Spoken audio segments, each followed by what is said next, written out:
ಅನುಗ್ರಹಿಸಬೇಕು ಅಂತ ಕೇಳ್ಕೊಳ್ತೇನೆ.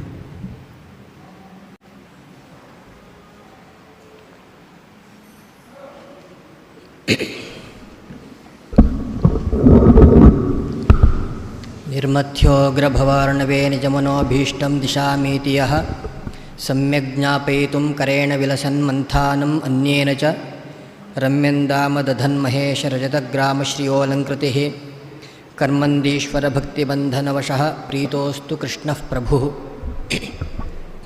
ಪ್ರಥಮೋ ಹನುಮಾನ್ನಾಮ ದ್ವಿತೀಯೋ ಭೀಮ ಏವ ಚ ಪೂರ್ಣಪ್ರಜ್ಞಸ್ತೃತೀಯಸ್ತು ಭಗವತ್ಕಾರ್ಯಸಾಧಕಃ.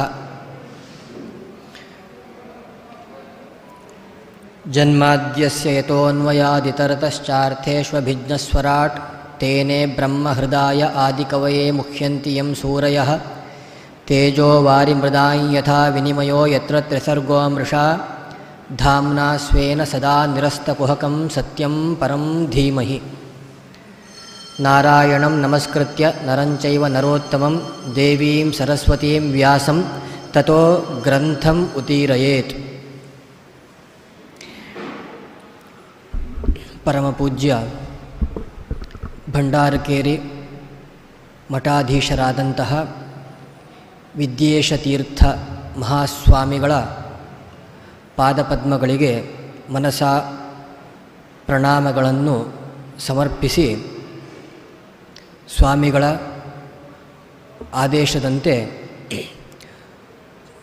ದಶಮಸ್ಕಂಧದ ಪೂರ್ವಾರ್ಧದ ಉತ್ತರಾರ್ಧ ಅದರ ಬಗ್ಗೆ ನನ್ನ ಶಕ್ತಿಯಾನುಸಾರವಾಗಿ ಚಿಂತನೆ ನಡೆಸುವುದಕ್ಕೆ ಪ್ರಯತ್ನ ಪಡ್ತೇನೆ. ಭಾಗವತ ಈಗ ಮಧ್ವೇಶಾಚಾರ್ಯ ಮಠದವರು ಹೇಳಿದ ಹಾಗೆ ವಿದ್ಯಾವತಾಂ ಭಾಗವತೆ ಪರೀಕ್ಷಾ. ಹಾಗಾಗಿ ಅದನ್ನು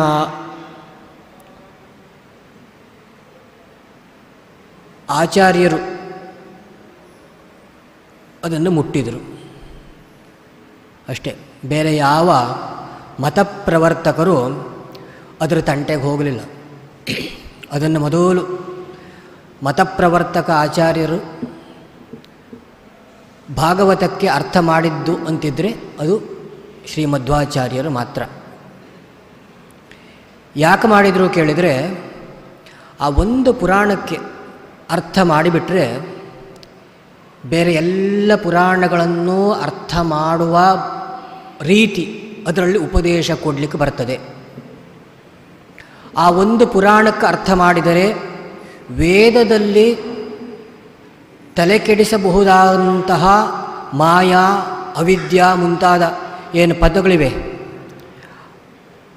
ಇಂದ್ರೋ ಮಾಯಾಭಿಃ ಪುರುಹೂತ ಇತ್ಯಾದಿ ಪದಗಳು, ಹಾಗೆ ಅವಿದ್ಯೆ ಮುಂತಾದ ಪದಗಳು ಬೇರೆ ಬೇರೆ ಪುರಾಣಗಳು ಬರೆದಕ್ಕಂಥದ್ದು. ಆ ಎಲ್ಲ ಗೊಂದಲಮಯವಾದಂತಹ ವಾಕ್ಯಗಳಿಗೆಲ್ಲ ಅರ್ಥ ಮಾಡಲಿಕ್ಕೆ ಬರ್ತದೆ, ದೊಡ್ಡ ಪ್ರಯೋಜನ.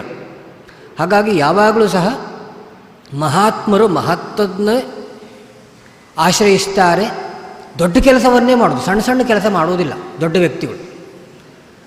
ಮತ್ತು ಆ ಕಾಲದ ಒಂದು ಪರಿಸ್ಥಿತಿ ಹೇಗೆ ಕೇಳಿದರೆ, ಸಾಧಾರಣ ಮಟ್ಟಿಗೆ ದ್ವಾಪರ ಯುಗ ನಂತರ, ವೇದವ್ಯಾಸರ ಅವತಾರದ ನಂತರ ಎಷ್ಟೋ ಮತಗಳು ಪ್ರವರ್ತನೆ ಆಯಿತು. ಎಲ್ಲ ಮತಗಳು ಅನಾದಿ, ಯಾವುದೂ ಸಹ ಹೊಸದಾಗಿ ಬರೋದಲ್ಲ, ಪ್ರತಿಯೊಂದು ಮತವೂ ಅನಾದಿ. ಯಾಕೆ ಕೇಳಿದರೆ, ಒಂದು ಮತ ಅಂತ ಹೇಳಿದರೆ ಅದು ಆ ಜೀವರ ಭಾವನೆ. ಜೀವ ಅನಾದಿ ಆದ ನಂತರ ಜೀವರ ಭಾವನೆಯೂ ಅನಾದಿ. ಅದು ಯಾವುದೋ ಒಂದು ಕಾಲದಲ್ಲಿ ಬರುವಂಥದ್ದಲ್ಲ, ಅದು ಪ್ರವರ್ತನೆ ಆಗ್ತದೆ ಅಷ್ಟೇ. ವೇದವ್ಯಾಸರು ಅವತಾರ ಆದ ನಂತರ ಬೇರೆ ಬೇರೆ ಮತಗಳೇನು ಪ್ರವರ್ತನೆ ಆಯಿತು, ಆ ಎಲ್ಲ ಮತಗಳ ಪ್ರಕಾರವಾಗಿ ವೈದಿಕ ಮತಗಳು ಅಂತ ಕರೆಸಿಕೊಳ್ಳಲ್ಪಡುವಂಥವುಗಳೆಲ್ಲವೂ ಪ್ರಕಾರ ಪ್ರಸ್ಥಾನತ್ರಯ, ಅದಕ್ಕೆ ಅರ್ಥ ಮಾಡಿಬಿಟ್ರೆ ಅವರು ವೈದಿಕ ಆಚಾರ್ಯರು ಅಂತ ಅನಿಸಿಕೊಳ್ಳುವುದಕ್ಕೆ ಅಡ್ಡಿಲ್ಲ ಅಂತ ಹೇಳ್ಕೊಂಡು ಒಂದು ಭಾವನೆ. ಆದರೆ ಆಚಾರ್ಯರು ತೋರಿಸಿಕೊಟ್ರು ಪ್ರಸ್ಥಾನತ್ರಯ ಮಾತ್ರ ಅಲ್ಲ, ಮತ್ತೂ ಮೆಟ್ಟುಗಳಿವೆ. ಪುರಾಣ ಪ್ರಸ್ಥಾನ, ಇತಿಹಾಸ ಪ್ರಸ್ಥಾನ ಎಲ್ಲ ಇದೆ. ಹಾಗಾಗಿ ಆ ಮೆಟ್ಟಲುಗಳು ಗೊತ್ತಿಲ್ಲದೆ, ಪ್ರಸ್ಥಾನ ಅಂದರೆ ಮೆಟ್ಟಲು, ಎಲ್ಲ ಹೋದರು ಮೂರೇ ಮೆಟ್ಟಲು ಅಂತ ತಿಳಿದು ಎಡವಿ ಬಿದ್ದುಬಿಟ್ರು ಎಲ್ಲರೂ ಸಹ. ಆಚಾರ್ಯರು ಹೇಳಿದರು ಅಷ್ಟೇ ಅಲ್ಲ, ಇನ್ನೂ ಮೆಟ್ಟಲು ಉಂಟು ನೋಡಿಕೊಳ್ಳಿ, ಪುರಾಣ ಪ್ರಕಾರವೂ ಅರ್ಥ ಮಾಡಬೇಕು, ಇತಿಹಾಸದ ಮೂಲಕವೂ ಅರ್ಥ ಮಾಡಬೇಕು, ಅಂತೇಳಿಕೊಂಡು ಮಹಾಭಾರತ ತಾತ್ಪರ್ಯ ನಿರ್ಣಯ, ಇನ್ನು ಯಮಕ ಭಾರತ, ಗೀತಾ ಭಾಷ್ಯ ಅದೆಲ್ಲವೂ ಬರೆದಿದ್ದಾರೆ ಬಿಡಿ. ಆ ಮಹಾಭಾರತ ತಾತ್ಪರ್ಯ ನಿರ್ಣಯ ಬರುವುದರ ಮೂಲಕವಾಗಿ ಇತಿಹಾಸ ಪ್ರಸ್ಥಾನ, ಇತಿಹಾಸವನ್ನು ಹೇಗೆ ಅರ್ಥ ಮಾಡಬೇಕು ಅಂತೇಳಿ ತಿಳಿಸುವುದರ ಜೊತೆಗೆ ಭಾಗವತ ತಾತ್ಪರ್ಯ ನಿರ್ಣಯವನ್ನು ಬರೆದು ಎಲ್ಲ ಪುರಾಣಗಳ ಅರ್ಥ ಹೇಗೆ ಮಾಡಬೇಕು ಅಂತೇಳಿಕೊಂಡು ಆಚಾರ್ಯರು ತಿಳಿಸಿದರು. ಹಾಗಾಗಿ ನಮಗೆ ಮೆಟ್ಲನ್ನು ತೋರಿಸಿದವರು. ಒಂದು ದೊಡ್ಡ ಕಟ್ಟಡ ಇದೆ, ಅದಕ್ಕೆ ಮೆಟ್ಲಿದೆ. ಆ ಮೆಟ್ಲುಗಳು ತೋರಿಸಿದರೆ ಮಾತ್ರ ನಮಗೆ ಹೋಗ್ಲಿಕ್ಕೆ ಬರ್ತದೆ, ಇಲ್ಲದ್ರೆ ಹೋಗ್ಲಿಕ್ಕೆ ಆಗೋದಿಲ್ಲ, ಕಾಲು ಎಡವುತ್ತದೆ. ಹಾಗಾಗಿ ನಾವು ಎಡವಿದ ಹಾಗೆ ನಮ್ಮನ್ನು ಸರಿದಾರಿಯಲ್ಲಿ ಒಂದು ನಡೆಸುವಂತಹ ಒಂದು ಉಪದೇಶ ಕೊಟ್ಟದ್ದು ಆಚಾರ್ಯರು. ಹಾಗಾಗಿ ಆಚಾರ್ಯರ ಭಾಗವತ ತಾತ್ಪರ್ಯ ನಿರ್ಣಯ, ಮಹಾಭಾರತ ತಾತ್ಪರ್ಯ ನಿರ್ಣಯವೂ ಹಾಗೆ ಭಾಗವತ ತಾತ್ಪರ್ಯ ನಿರ್ಣಯ ಹಾಗೆ ಪರಮಾದ್ಭುತ. ತುಂಬ ವಿಷಯಗಳು ಅದರಲ್ಲಿ ಅಡಕವಾಗಿವೆ, ಅದು ಓದಿದರೆ ಗೊತ್ತಾಗೋದು. ಅದರಲ್ಲಿ ಯೋಗ ಸಾಧನೆಯ ಬಗ್ಗೆ ಹೇಳಿದ್ದಾರೆ, ಅಣಿಮಾದಿ ಐಶ್ವರ್ಯಗಳು, ಅದರ ಭಗವದ್ ಉಪಾಸನೆಯಿಂದ ಅದು ಹೇಗೆ ನಮ್ಮಲ್ಲಿ ಆ ಶಕ್ತಿಯೆಲ್ಲ ನಿಲ್ತದೆ ಇತ್ಯಾದಿ ವಿಷಯಗಳೆಲ್ಲ ಹೇಳದೇ ಇರತಕ್ಕಂಥ ವಿಷಯವೇ ಇಲ್ಲ. ಹಾಗೆ ಪದ್ಮಪುರಾಣದಲ್ಲೂ ಸಹ ಆ ಭಾಗವತ ಪುರಾಣದ ವರ್ಣನೆ, ಆ ದುಂದುಕಾರಿಯ ಮೋಕ್ಷ, ಒಂದು ಆ ಶ್ರವಣ ಮಾತ್ರದಿಂದ ಅದು ಸದ್ಗತಿ ಕೊಡತಕ್ಕಂಥ ಗ್ರಂಥ, ದುರ್ಗತಿಯನ್ನು ಕಡೆಯತಕ್ಕಂಥ ಗ್ರಂಥ. ಹಾಗಾಗಿ ಭಾಗವತದ ಪ್ರವಚನ ನಮಗೆ ಗೊತ್ತೇ ಆಗದೇ ಇರುವ ಹಾಗೆ ನಮ್ಮಲ್ಲಿ ಪುಣ್ಯವನ್ನು ಹೆಚ್ಚಿಸ್ತದೆ, ಪಾಪವನ್ನು ನಾಶ ಮಾಡ್ತದೆ. ಒಂದು ಕೃಷ್ಣನ ಕಥೆ ಕಿವಿಗೆ ಬಿದ್ದ ಕೂಡಲೇ ಸ್ವಲ್ಪ ಅದರಲ್ಲಿ ನಾವು ಭಕ್ತಿ ಶ್ರದ್ಧೆ ಒಂದು 5 ನಿಮಿಷ ನಮಗೆ ಏನೋ ಒಂದು ಸಾತ್ವಿಕತೆ ಪ್ರಬುದ್ಧವಾಗಿ ನಾವು ಆ ಕಥೆಯನ್ನು ಕೇಳಿದೆವು ಅಂತೇಳಿ ಆದರೆ ನಮಗೆ ಗೊತ್ತೇ ಇಲ್ಲದ ಹಾಗೆ ಎಷ್ಟೋ ದುರಿತಗಳು ನಾಶವಾಗಿ ಹೋಗಿರ್ತವೆ. ಯಾವುದ್ಯಾವುದೋ ಸಮಯದಲ್ಲಿ ನಾವು ಅನುಭವಿಸಬೇಕಾಗಿರತಕ್ಕಂತಹ ಗಂಡಾಂತರಗಳೆಲ್ಲ ಉಪಮರ್ದವಾಗಿ ಬಿಡ್ತದೆ ಮತ್ತು ಮೋಕ್ಷ ಹತ್ತಿರ ಆಗ್ತಾ ಹೋಗ್ತದೆ. ಹೀಗೆ ತುಂಬ ಪ್ರಯೋಜನ ಇದೆ. ಹಾಗಾಗಿ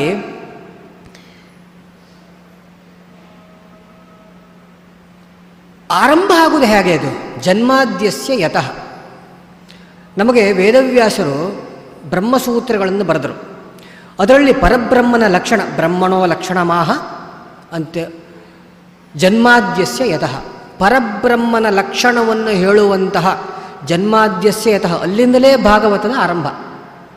ಅಂದರೆ ಏನರ್ಥ ಕೇಳಿದರೆ, ವೇದವ್ಯಾಸರು ಯಾವುದನ್ನು ಪರಬ್ರಹ್ಮ ಅಂತ ಹೇಳ್ಕೊಂಡು ನಿರ್ಣಯ ಮಾಡಿದ್ದಾರೋ ಅದು ಕೃಷ್ಣನೇ. ಯಾಕಂತೇಳಿ ಇಲ್ಲಿ ವಿಶೇಷವಾಗಿ ಆ ಕಥಾನಾಯಕ ಯಾರು? ಭಾಗವತದ್ದು ಕೃಷ್ಣನದ್ದೇ. ಹಾಗಾಗಿ ಅದು ಅದಕ್ಕೆ ಸೂಚನೆ. ಹಾಗಾಗಿ ಇದೆಲ್ಲ ಎಷ್ಟೋ ಗೂಢ ಸೂಚನೆಗಳಿವೆ. ಮತ್ತು ಯಾಕೆ ಭಾಗವತ ಅಥವಾ ಪುರಾಣಗಳ ಅಧ್ಯಯನ ಯಾಕೆ ಬೇಕು ಕೇಳಿದರೆ, ಇತಿಹಾಸ ಪುರಾಣಾಭ್ಯಾಂ ವೇದಂ ಸಮೂಪ ಬ್ರಹ್ಮಯೇತು.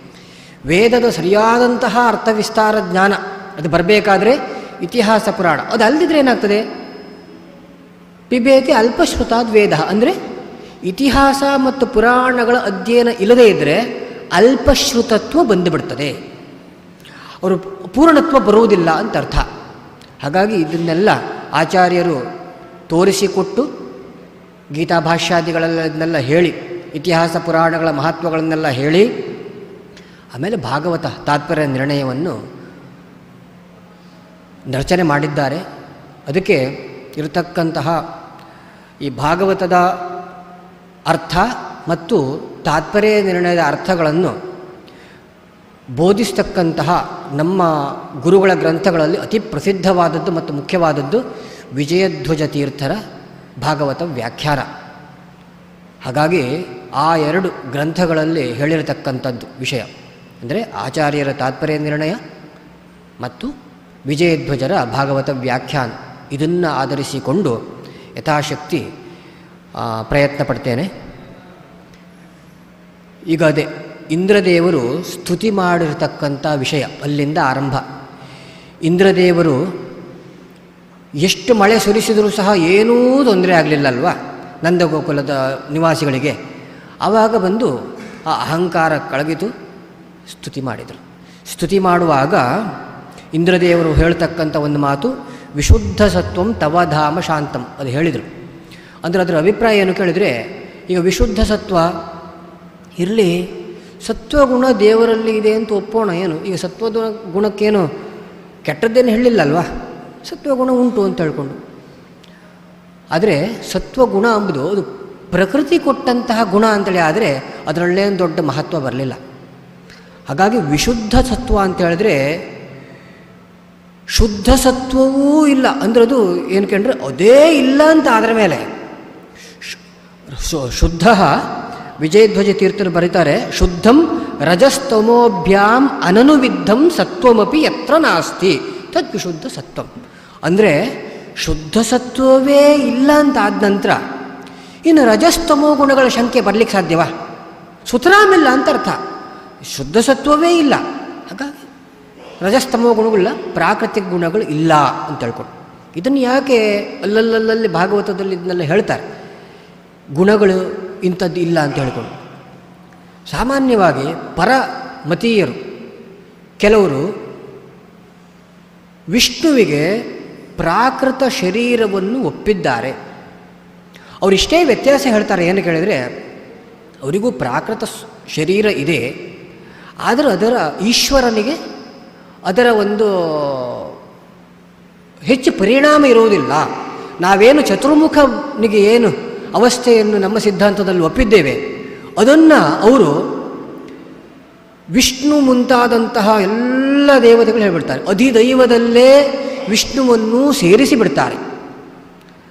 ನಮ್ಮಲ್ಲಿ ಭಗವಂತನಿಗೆ ಸ್ಥಾನ ಇರುವಂಥದ್ದು ಅಧ್ಯಾತ್ಮದಲ್ಲಿ, ಹಾಗಾಗಿ ಅಧಿದೈವದಲ್ಲೇ ಸೇರಿಸಿಕೊಂಡು ಸಾಮಾನ್ಯ ದೇವತೆಯಂತೆಯೇ ಅವನೂ ಸಹ ಎನ್ನುವಂತಹ ಅಭಿಪ್ರಾಯವನ್ನು ಕೆಲವು ಮತದಲ್ಲಿ ಹೇಳಿದ್ದಾರೆ.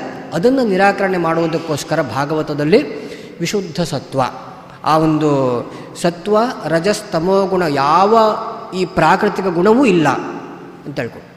ಆದರೆ ಹಾಗಾದರೆ ಅವನಲ್ಲಿ ಕಾಣತಕ್ಕಂಥ ಗುಣಗಳೆಲ್ಲ ಬರುವುದು ಹೇಗೆ? ಅವನಲ್ಲೊಂದು ರೂಪ ಇದೆ, ಶರೀರ ಇದೆ, ಅವನ ಮಾತಿದೆ, ಇದೆಲ್ಲ ಬರಬೇಕಾದ್ರೆ ನಮ್ಮಲ್ಲಿ ಲೋಕದ ಅನುಭವ ಏನು, ಪ್ರಕೃತಿಯ ಒಂದು ಸಹಾಯ ಬೇಕು. ಅದೆಲ್ಲ ಸ್ವರೂಪ ಅಂತ ಅರ್ಥ. ಸ್ವರೂಪತಃ ಏನಿದೆ ಅದು ಮಾತ್ರ ಬರತಕ್ಕಂಥದ್ದು. ಅವನು ಯಾವುದಾದ್ರೂ ಒಂದು ಶರೀರದಲ್ಲಿ ಸನ್ನಿಧಾನ ವಹಿಸ್ಬೋದು, ಆದರೆ ಆ ಶರೀರದ ಲೇಪ ಅವನಿಗಿಲ್ಲ. ಅಂದರೆ ಅದರ ಒಂದು ಪರಿಣಾಮದಿಂದಾಗಿ ಅವನಲ್ಲಿ ಉಬ್ಬು ತಗ್ಗುಗಳು ಆಗುವುದಿಲ್ಲ. ಇದಕ್ಕೆ ಸ್ವರೂಪ ಶರೀರ ಅಂತ ಹೇಳ್ಕೊಂಡು, ಸ್ವರೂಪ ಶರೀರದಿಂದಲೇ ವ್ಯವಹಾರ ಮಾಡತಕ್ಕಂತಹ ಒಂದು ಚೈತನ್ಯ ಅದು ಅಂತ ಹೇಳ್ಕೊಂಡು ಅರ್ಥ. ಹೀಗೆ ಆಮೇಲೆ ಮತ್ತೊಂದು ಸ್ತುತಿಯಲ್ಲಿ ಹೇಳ್ತಾನೆ, ಯೇ ಮದ್ವಿಧಾಹ ಸ್ಯುರ್ಜಗದೀಶ ಮಾನಿನ ಸ್ವಾಂ ವೀಕ್ಷ್ಯ ಕಾಲೇ ಅಭಯಮಾಶು ತಂಪದಂ ಹಿತ್ವಾರ್ಯ ಮಾರ್ಗಂ ಪ್ರಭಜಂತಿ ಅಪಸ್ಮಯ ಈಹಾ ಕಲಾನಮಪಿ ತೇನು ಶಾಸನಂ ಅಂತ ಹೇಳ್ಕೊಂಡು. ಎಲ್ಲರಿಗೂ ಯಜಮಾನ ಭಗವಂತನೇ, ಇದನ್ನು ಆಚಾರ್ಯರು ತಿಳಿಸ್ತಾರೆ. ಯಾರೂ ಸಹ ಅವನ ಹತೋಟಿಯನ್ನು ಮೀರಿ ಇರುವುದಕ್ಕೆ ಸಾಧ್ಯವಿಲ್ಲ. ಎಲ್ಲರ ಸೊಂಟಕ್ಕೆ ಕಟ್ಟಿದಂತಹ ಹಗ್ಗ ಅವನ ಕೈಯಲ್ಲಿ ಉಂಟು. ಅಸತಾಂಚ ಸತಾಂಚೈವ ಹರಿರೇವ ಅನುಶಾಸಕಃ ಸತಾಂತು ಶ್ರೇಯಸೇ ಚೈವ ಹ್ಯನುಶಾಸ್ತಿರ್ಭವಿಷ್ಯತಿ ಅಸತಾಂ ವಿಪರೀತಾಯ ಲಂಘಯಿತ್ವಾನುಶಾಸನಂ. ಅಂದರೆ ಅವನು ಎಲ್ಲಿ ಶಾಸನ ಮಾಡಿದ್ದಾನೆ ಕೇಳಿದರೆ ಶ್ರುತಿ ಸ್ಮೃತಿ ಹರೇರಾಜ್ಞೆ. ಶ್ರುತಿ ಮತ್ತು ಸ್ಮೃತಿಗಳು ಅದು ಹರಿಯ ಆಜ್ಞಾರೂಪದಲ್ಲಿ ಇರುವಂಥದ್ದು ಅಲ್ಲ. ಸ್ಮೃತಿಗಳೆಲ್ಲ ನಮಗೆ ಋಷಿಪ್ರಣೀತವಾದಂತಹ ಸ್ಮೃತಿಗಳು. ಅದು ಹೇಗೆ ಹರಿಯ ಆಜ್ಞೆ ಕೇಳಿದರೆ ಅದೇ ಹೇಳಿದ್ದು, ಅಲ್ಲಿ ಆವೇಶ, ಅಲ್ಲಿ ಸನ್ನಿಹಿತನಾಗಿ ಅವರ ಮೂಲಕವಾಗಿ ಉಪದೇಶ ಕೊಟ್ಟರು. ಭೀಷ್ಮಾಚಾರ್ಯರ ಸನ್ನಿಹಿತನಾಗಿ ಯಾವ ರೀತಿಯಲ್ಲಿ ಆ ಅನುಶಾಸನ ಪರ್ವ, ಶಾಂತಿ ಪರ್ವ, ಅನುಶಾಸನ ಪರ್ವಗಳನ್ನೆಲ್ಲ ಉಪದೇಶ ಕೊಟ್ಟನು, ವಿಷ್ಣು ಸಹಸ್ರನಾಮಗಳನ್ನೆಲ್ಲ ಉಪದೇಶ ಕೊಟ್ಟನು, ಅದೇ ರೀತಿಯಲ್ಲಿ ಋಷಿಗಳಲ್ಲಿ ಸನ್ನಿಹಿತನಾಗಿ ಮನ್ವಾದಿ ಸ್ಮೃತಿಗಳನ್ನು ಎಲ್ಲ ಅದನ್ನು ಉಪದೇಶ ಕೊಟ್ಟಿರತಕ್ಕಂಥದ್ದು. ಹಾಗಾಗಿ ಎಲ್ಲದೂ ಸಹ ಅವನ ಆಜ್ಞೆ ಅಂತ ಅರ್ಥ. ಶ್ರುತಿ ಸ್ಮೃತಿ ಹರೇ ರಾಜ. ಆದರೆ ಭಗವದ್ವೇಷಿಗಳೇನು ಮಾಡ್ತಾರೆ ಕೇಳಿದರೆ ಆ ಆಜ್ಞೆಯನ್ನು ಪಾಲಿಸುವುದಿಲ್ಲ. ಆವಾಗ ಏನು ಕೇಳಿದ್ರೆ ಅವಕೃಪೆಯಿಂದ ಅವರಿಗೆ ಕೇಡು ಉಂಟಾಗ್ತದೆ. ಇದು ಸಾಧಾರಣ ಲೋಕದಲ್ಲಿ ನಾವು ಏನು ವ್ಯವಸ್ಥೆ ಇದೆ ಅದೆಲ್ಲ ಹಿಂದಿದ್ದದ್ದೇ. ನಾವು ಈಗ ಸರಕಾರದ ಆಜ್ಞೆಯನ್ನು ಮೀರಿದರೆ ನಮಗೆ ಶಿಕ್ಷೆ ಉಂಟಾಗ್ತದೆ ಅಷ್ಟೇ. ಹಾಗೆ ದೇವರು ಸಹ ಯಜಮಾನ ಅಂತ ಅರ್ಥ, ರಾಜ. ಅವನ ಶಾಸನವನ್ನು ನಾವು ಮೀರಿದರೆ ಶಿಕ್ಷೆ ನಾವು ಅನುಭವಿಸಲೇಬೇಕು. ಮತ್ತು ಯಾವ ಶಾಸ್ತ್ರವನ್ನು ಮೀರಿದರೆ ತಪ್ಪು ಯಾಕೆ ಕೇಳಿದರೆ ಅದು ಭಗವಂತನ ಆಜ್ಞೆಯನ್ನು ಮೀರಿದ ಹಾಗೆ, ಹಾಗಾಗಿ ತಪ್ಪು ಅಂತ ಅರ್ಥ. ಹಾಗೆಯೇ ಶ್ರುತಿ ಸ್ಮೃತಿ ಹರೇರಾಜ್ಞೆ. ಮತ್ತೊಂದು ಸ್ತುತಿ ಮಾಡ್ತಾನೆ, ಸ್ವಚ್ಛಂದೇನ ಆತ್ತದೇಹಾಯ ವಿಶುದ್ಧ ಜ್ಞಾನಮೂರ್ತಯೇ ಸರ್ವಸ್ಮೈ ಸರ್ವಬೀಜಾಯ ಸರ್ವಭೂತಾತ್ಮನೇ ನಮಃ. ಸ್ವಚ್ಛಂದಾಯ ಆತ್ತದೇಹಾಯ, ಇದಕ್ಕೆ ಸ್ವಚ್ಛಂದೇನ ಆತ್ತದೇಹಾಯ ಅಂತ ಹೇಳಿದರೆ ಹೀಗೂ ನಮಗೆ ಕಲ್ಪನೆ ಬರ್ಬೋದು. ಅವನು ಸ್ವಚ್ಛಂದವಾಗಿ ಜನ್ಮವನ್ನು ತಾಳಿದ್ದಾನೆ, ಮಾನುಷ ಶರೀರ ಏನು ಪಾಂಚಭೌತಿಕ ಶರೀರವನ್ನು ತಾಳಿಕೊಂಡು ಬಂದಿದ್ದಾನೆ ಸ್ವಚ್ಛಂದವಾಗಿ ಅಂತ ಹೇಳ್ಕೊಂಡು. ಅಲ್ಲ, ಆಚಾರ್ಯ ಬರೀತಾರೆ, ಆವೇಶೋ ವಸುದೇವಾದೋ ದೇಹಾದಾನಂ ಹರೇ ಸ್ಮೃತಂ ದೇಹಾದಾನಂ ತಥಾ ತದನ್ಯೇಷಾಂ ಜನ್ಮೇತಿ ಕವಯೋ ವಿದುಃ ತಥಾಪಿ ಅಸುರಮೋಹಾಯ ಗ್ರಂಥೇಶು ಬಹುದೈವತು ಅಂತ. ಭಗವಂತನ ದೇಹಾದಾನ ಅಂತ ಹೇಳಿದ್ರೆ ಏನು ಕೇಳಿದ್ರೆ, ಅವನು ವಸುದೇವನ ಮೂಲಕ ಬಂದ. ಏನು ಕೇಳಿದರೆ ಅದು ಸಾನ್ನಿಧ್ಯವನ್ನು ವಹಿಸುವುದು, ಆವೇಶವನ್ನು, ಅಂದರೆ ತನ್ನದೇ ಒಂದು ರೂಪ, ತಾನೇ ಒಂದು ರೂಪದಿಂದ ಮೂಲ ರೂಪದಿಂದ ಬರುವಂಥದ್ದು. ಅಲ್ಲಿ ಇನ್ನೊಂದು ದೇಹ ಬೇಕಾಗಿಲ್ಲ. ಎಂದೂ ಸಹ ಅವನಿಗೆ ಪ್ರಾಕೃತ ಶರೀರದಿಂದ ಲೋಕದಲ್ಲಿ ಕಾಣಿಸಿಕೊಳ್ಳುವುದಿಲ್ಲ. ಅವನ ಅವತಾರದಲ್ಲಿ ಪ್ರಾಕೃತ ಶರೀರದಿಂದ ಅವ ಕಾಣಿಸಿಕೊಳ್ಳುವುದು ಹೇಗೆ ಕೇಳಿದರೆ ಆವೇಶ. ಪೃಥು ಮಹಾರಾಜ ಅಲ್ಲಿ ಸನ್ನಿಧಾನ. ಆದರೆ ಅವನೇ ಅಂತೇಳಿ ಹೇಳಿದಾಗ ಅವನಿಗೊಂದು ಬೇರೆ ಒಂದು ಶರೀರ ಬೇಕಾಗಿಲ್ಲ. ಅವನ ಸ್ವರೂಪ ಶರೀರದಿಂದಲೇ ವ್ಯವಹಾರ ಮಾಡಲಿಕ್ಕೆ ಬರ್ತದೆ. ಶರೀರ ಯಾರಿಗೆ ಬೇಕು? ಕರ್ಮಬಂಧನ ಇರುವವರಿಗೂ ಶರೀರ ಅಷ್ಟೇ. ಕರ್ಮಬಂಧನ ಇಲ್ಲದಿದ್ದವರಿಗೆ ಶರೀರ ಯಾಕೆ? ಹಾಗಾಗಿ ಅದು ಇನ್ನೊಂದಲ್ಲಿ ಹೇಳ್ತಾರೆ, ಸರ್ವಸ್ಮೈ ಸರ್ವಬೀಜಾಯ. ನೋಡಿ, ಈ ಸರ್ವ ಶಬ್ದದ ಅರ್ಥ ಆಚಾರ್ಯರು ಅಲ್ಲಲ್ಲಿ ಉಪನಿಷತ್ ವ್ಯಾಖ್ಯಾನದಲ್ಲೆಲ್ಲ ಮಾಡಿದ್ದಾರೆ. ವಿಜಯಧ್ವಜ ತೀರ್ಥರು ಬರೀತಾರೆ, ಸರ್ವವ್ಯಾಪಿತ್ವಾತ ಸರ್ವ ತಸ್ಮೈ ಸರ್ವಸ್ಮೈ. ಸರ್ವ ಅಂದರೆ ಸರ್ವವ್ಯಾಪಿತ್ವ. ಇದೆಲ್ಲರೂ ಹೇಳಿದ್ದಾರಾ ಕೇಳಿದರೆ, ಭಗವದ್ಗೀತೆಯಲ್ಲಿ ಅರ್ಜುನನ ಪ್ರತ್ಯಕ್ಷ ಪ್ರಮಾಣ ಇದೆ, ಜ್ಞಾನಿ ಪ್ರತ್ಯಕ್ಷ. ಸರ್ವಂ ಸಮಾಪ್ನೋಷಿ ತತೋಸಿ ಸರ್ವ. ನಿನಗೆ ಪುರಾಣಗಳಲ್ಲಿ ವೇದಗಳಲ್ಲಿ ಸರ್ವ ಅಂತ ಹೇಳಿಕೊಂಡು ಕರೆದಿದ್ದಾರೆ. ಯಾಕೆ ಕೇಳಿದರೆ, ನೀನು ಸರ್ವ ಸ್ವರೂಪನಾದದಿಂದಾಗಿ ಸರ್ವ ಅಲ್ಲ, ಸರ್ವಂ ಸಮ್ಯಕ್ ಆಪ್ನೋಷಿ, ಎಲ್ಲ ಕಡೆ ಸನ್ನಿಧಾನವನ್ನು ಇಟ್ಟಿದ್ದಿ, ಎಲ್ಲ ಕಡೆ ಪ್ರವೇಶ ಮಾಡಿದ್ದಿ, ಎಲ್ಲವನ್ನು ವ್ಯಾಪಿಸಿದ್ದಿ, ಹಾಗಾಗಿ ನೀನು ಸರ್ವ ಅಂತ ಹೇಳಿಕೊಂಡು. ನೋಡಿ, ಅದನ್ನೇ ಇಲ್ಲಿ ಹೇಳ್ತಾರೆ, ಸರ್ವವ್ಯಾಪಿತ್ವಾತ್ ಸರ್ವ. ಹಾಗಾಗಿ ನಮಗೆ ಉಪನಿಷತ್ತುಗಳಲ್ಲಿ ಎಲ್ಲ ಕಡೆಗಳಲ್ಲೂ ಸಹ ಈಗ ಸರ್ವಂ ಹೇತದ್ ಬ್ರಹ್ಮ, ಸರ್ವಂ ಖಲ್ವಿದಂ ಬ್ರಹ್ಮ ಅಂತೆಲ್ಲ ಬರ್ತದೆ. ಅಲ್ಲಿ ನಾವು ಕೆಟ್ಟ ಅರ್ಥ ಮಾಡಬೇಕಾಗಿಲ್ಲ, ಸರ್ವಸ್ವರೂಪತ್ವವನ್ನು ಅವನಿಗೆ ಹೇಳಬೇಕಾಗಿಲ್ಲ. ಸರ್ವವ್ಯಾಪಿತ್ವ ಅವನಲ್ಲಿರುವುದರಿಂದಾಗಿ ಅವ ಸರ್ವ ಅಷ್ಟೆ. ಪರಮತೀಯರು ಸಹ ಕೆಲವೊಮ್ಮೆ ಇಂತಹ ಅರ್ಥ ಮಾಡಿದ್ದಿದೆ. ಉದಾಹರಣೆಗಾಗಿ ಕಾಮೋಸ್ಮಿ ಭರತರ್ಷಭ ಎಂಬಲ್ಲಿ ಐಕ್ಯವಾದಿಗಳು ಏನು ಅರ್ಥ ಮಾಡ್ತಾರೆ ಕೇಳಿದರೆ, ಕಾಮಸ್ವಾಮಿ ಇತ್ಯರ್ಥ. ಕಾಮ ಯಾಕೆ ಕೇಳಿದರೆ, ಕಾಮ ಎನ್ನುವಂಥದ್ದು ಮನಸ್ಸಿನ ವಿಕಾರ ಅದು. ಹಾಗಾಗಿ ಆ ಮನಸ್ಸಿನ ವಿಕಾರದ ರೂಪದಲ್ಲಿ ಭಗವಂತ ಇರುವುದಕ್ಕೆ ಸಾಧ್ಯವಿಲ್ಲ. ಹಾಗಾಗಿ ಕಾಮೋಸ್ಮಿ ಭರತರ್ಷಭ ಅಂತ ಹೇಳಿದ್ರೆ ಕಾಮಸ್ವಾಮಿ, ಕಾಮದ ಅಧಿಪತಿ. ಅದೇ ನ್ಯಾಯವನ್ನು ಇಲ್ಲ ಅನ್ವಯಿಸ್ಲಿಕ್ಕೆ ಆಗೋದಿಲ್ವ? ಸರ್ವಂ ಹೇತದ್ ಬ್ರಹ್ಮ ಅಂತ ಹೇಳಿದ್ರೆ ಸರ್ವಸ್ವಾಮಿ ಇತ್ಯರ್ಥ, ಮುಗ್ದೋಯ್ತು. ಕಾಮೋಸ್ಮಿ ಭರತರ್ಷಭ ಎಂಬಲ್ಲಿ ಕಾಮಸ್ವಾಮಿ ಅಂತ ಹೇಳಿದ ಹಾಗೆ, ಸರ್ವಂ ಹೇತದ್ ಬ್ರಹ್ಮ ಎಂಬಲ್ಲಿ ಆ ಜಗತ್ತಿಗೆ ಅಭೇದವನ್ನು ಕೊಡ್ತಕ್ಕಂಥ ಅರ್ಥವನ್ನು ಯಾಕೆ ಮಾಡಬೇಕು? ಬೇಕಾಗಿಲ್ಲ, ಸರ್ವಸ್ವಾಮಿ ಇತ್ಯರ್ಥ. ಹಾಗೆ ಇಲ್ಲಿ ಸರ್ವಸ್ಮೈ ಸರ್ವಬೀಜ ಅಂತ ಹೇಳಿದಾಗ ಸರ್ವಸ್ವರೂಪ ಅಂತ ಅರ್ಥ ಮಾಡಬೇಕಾಗಿಲ್ಲ, ಸರ್ವಸ್ವಾಮಿ ಅಂತ ಅರ್ಥ ಮಾಡ್ಬೋದು. ಹೇಗೆ? ಸರ್ವವ್ಯಾಪಿತ್ವ, ಎಲ್ಲ ಕಡೆ ವ್ಯಾಪನೆ ಮಾಡಿ ಅದನ್ನು ನಿಯಮಿಸುವುದರಿಂದಾಗಿ ಅವ ಸರ್ವಸ್ಮೈ ಸರ್ವಬೀಜಾಯ ಅಂದರೆ ಸರ್ವಕಾರಣ ಅಂತ ಅರ್ಥ. ಇದಾದ ನಂತರ ಇದು ಇಂದ್ರನ ಸ್ತುತಿ ಎಲ್ಲ ಆಯಿತು 25ನೇ ಅಧ್ಯಾಯದಲ್ಲಿ. 26ನೇ ಅಧ್ಯಾಯದಲ್ಲಿ ನಂದಗೋಪ ಒಂದು ದ್ವಾದಶಿ ತಿಥಿಯ ದಿವಸ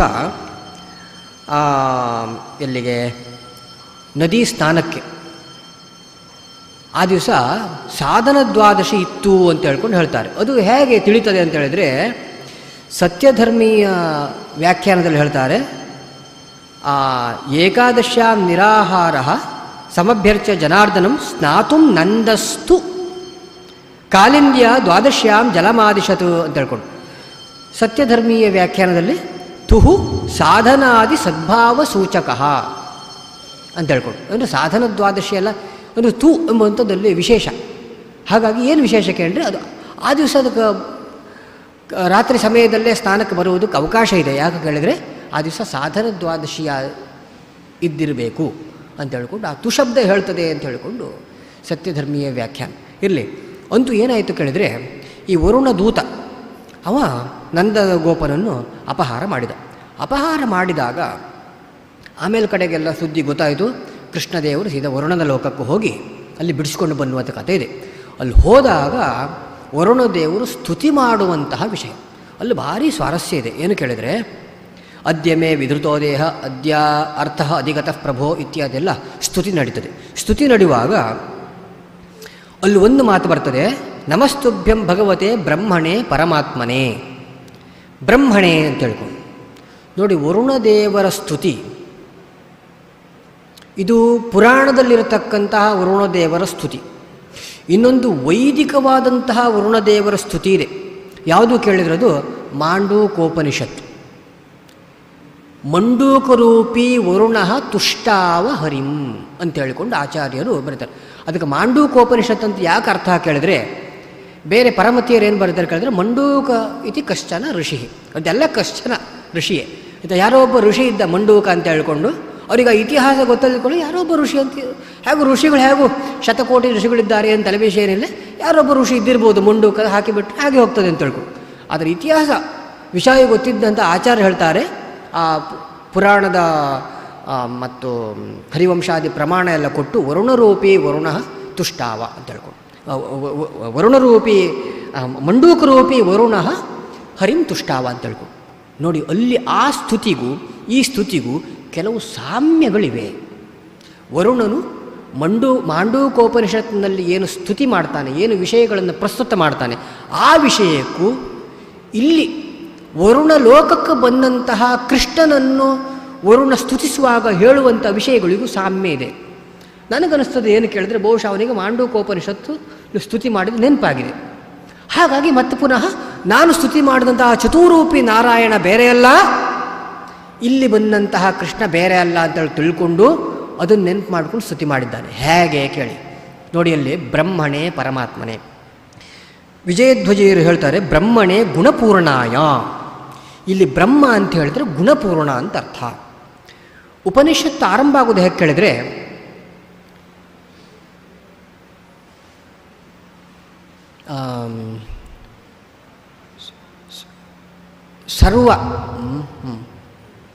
ಸರ್ವ ಎನ್ನುವಂಥ ಶಬ್ದ ಆ ಪ್ರಥಮ ಮಂತ್ರದಲ್ಲಿದೆ. ಓಮಿತ್ಯೇತದಕ್ಷರಂ ಇದಂ ಸರ್ವಂ ಅಂತ ಹೇಳ್ಕೊ. ಓಮಿತ್ಯೇತದಕ್ಷರಂ ಇದಂ ಸರ್ವಂ ಅಂತ ಹೇಳ್ಕೊ. ಆಚಾರ್ಯರು ಭಾಷ್ಯದಲ್ಲಿ ಬರೀತಾರೆ, ಸರ್ವ ಅಂತ ಹೇಳಿದ್ರೆ ಏನರ್ಥ ಕೇಳಿದ್ರೆ,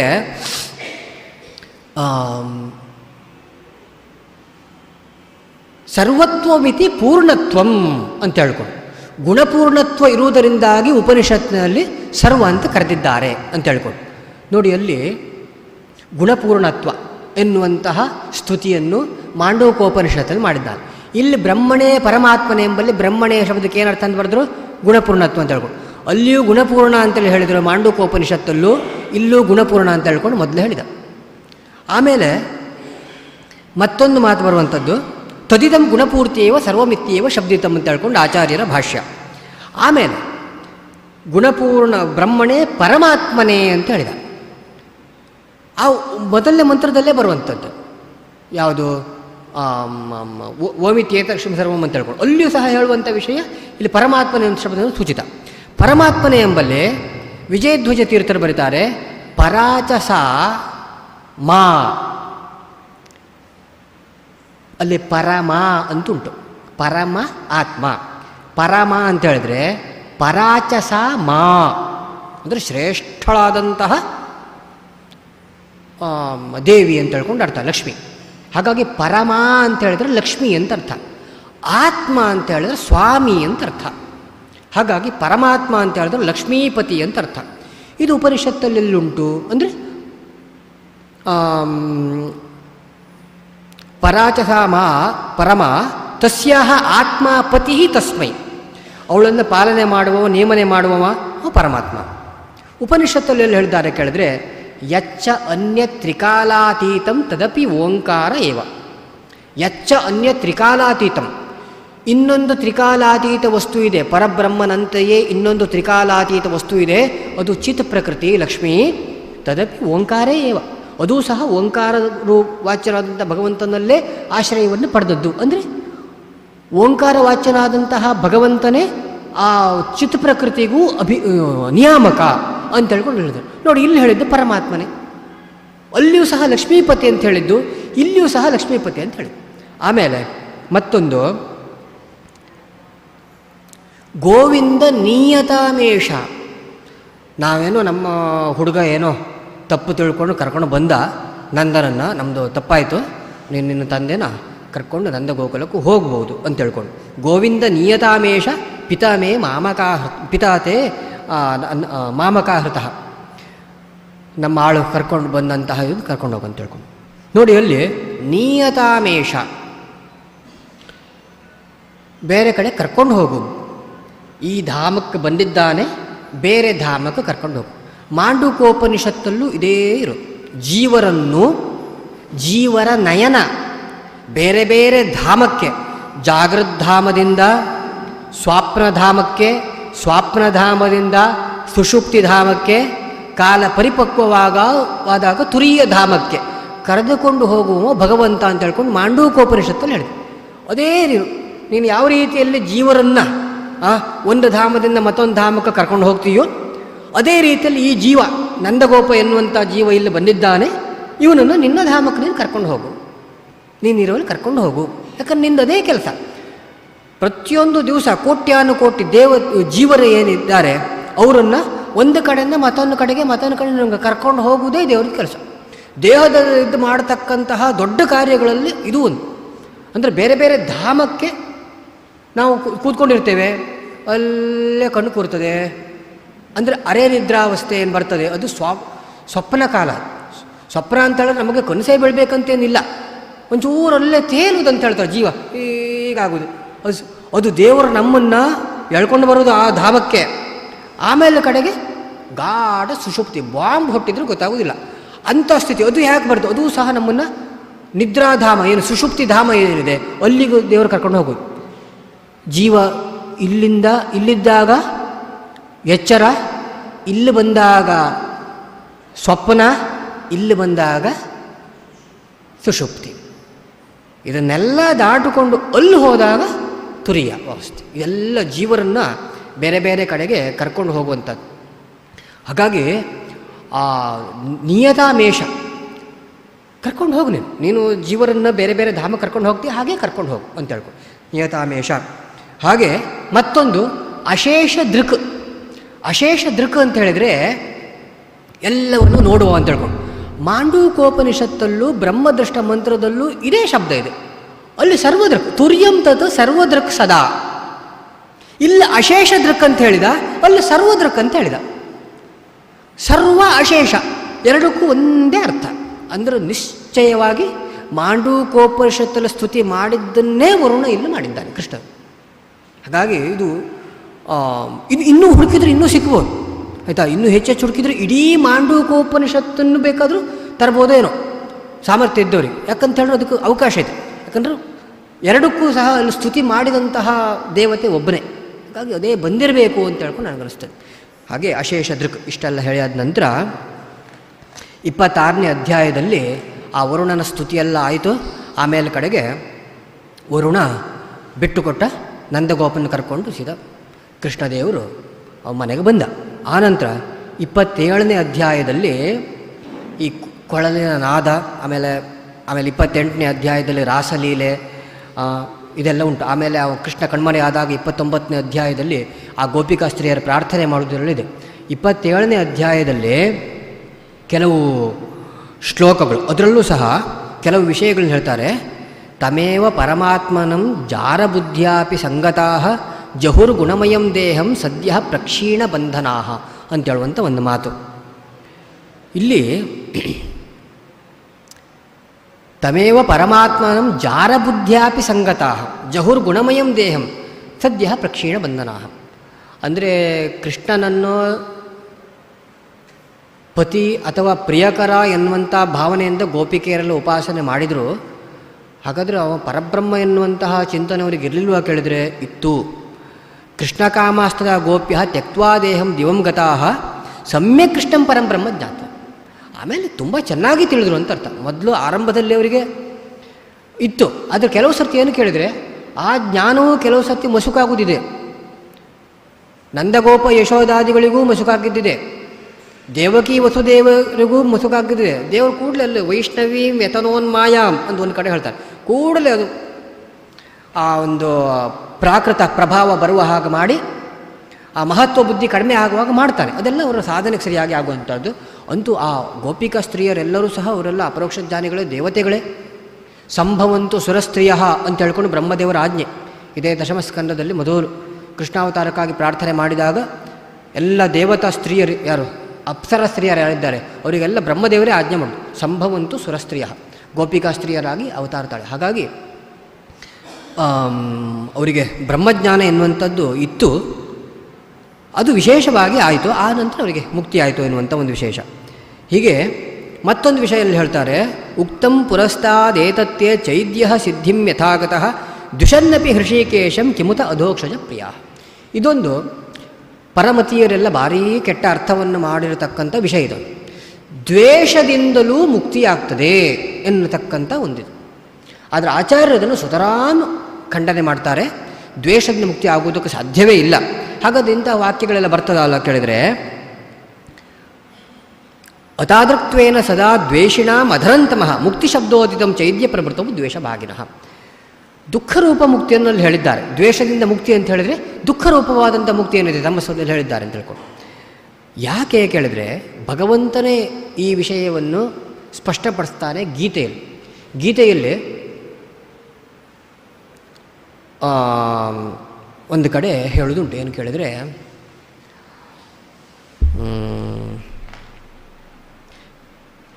ತಾನಹಂ ದ್ವಿಷತಃ ಕ್ರೂರಾನ್ ಸಂಸಾರೇಶು ನರಾಧಮಾನ್ ಕ್ಷಿಪಾಮಿ ಅಸುರಾನ್ ಆಸುರೇಶ್ವೇವ ಯೋನಿಷು. ದ್ವಿಷತಃ ದ್ವೇಷಿಗಳನ್ನು ನಾನು ಏನು ಮಾಡ್ತೇನೆ ಅಂತ ಹೇಳಿ, ದ್ವೇಷಿಗಳಿಗೆ ಏನು ಗತಿ ಕೊಡ್ತೇನೆ ಅಂತ ಹೇಳಿಕೊಂಡು ದೇವರಲ್ಲಿ ಹೇಳಿದ್ದಾನೆ. ಏನು? ತಾನಹಂ ದ್ವಿಷತಃ ಕ್ರೂರಾನ್ ಸಂಸಾರೇಶು ನರಾಧಮಾನ್, ಸಂಸಾರದಲ್ಲಿ ಬರುವ ಹಾಗೆ ಮಾಡ್ತೇನೆ. ಕ್ಷಿಪಾಮಿ ಅಜಸ್ರಂ ಆಸುರೀಶ್ವೇವ ಯೋನಿಷು, ಆಸುರ ಯೋನಿಗಳಲ್ಲಿ ಬರುವ ಹಾಗೆ ಮಾಡ್ತೇನೆ. ಆಮೇಲೆ ಏನಾಗ್ತಾನೆ? ಆಸುರೀನ್ ಯೋನಿ ಮಾಪನ್ನ ಮೂಢಾ ಜನ್ಮನಿ ಜನ್ಮನಿ, ಜನ್ಮ ಜನ್ಮಗಳನ್ನು ಹೊಂದಿ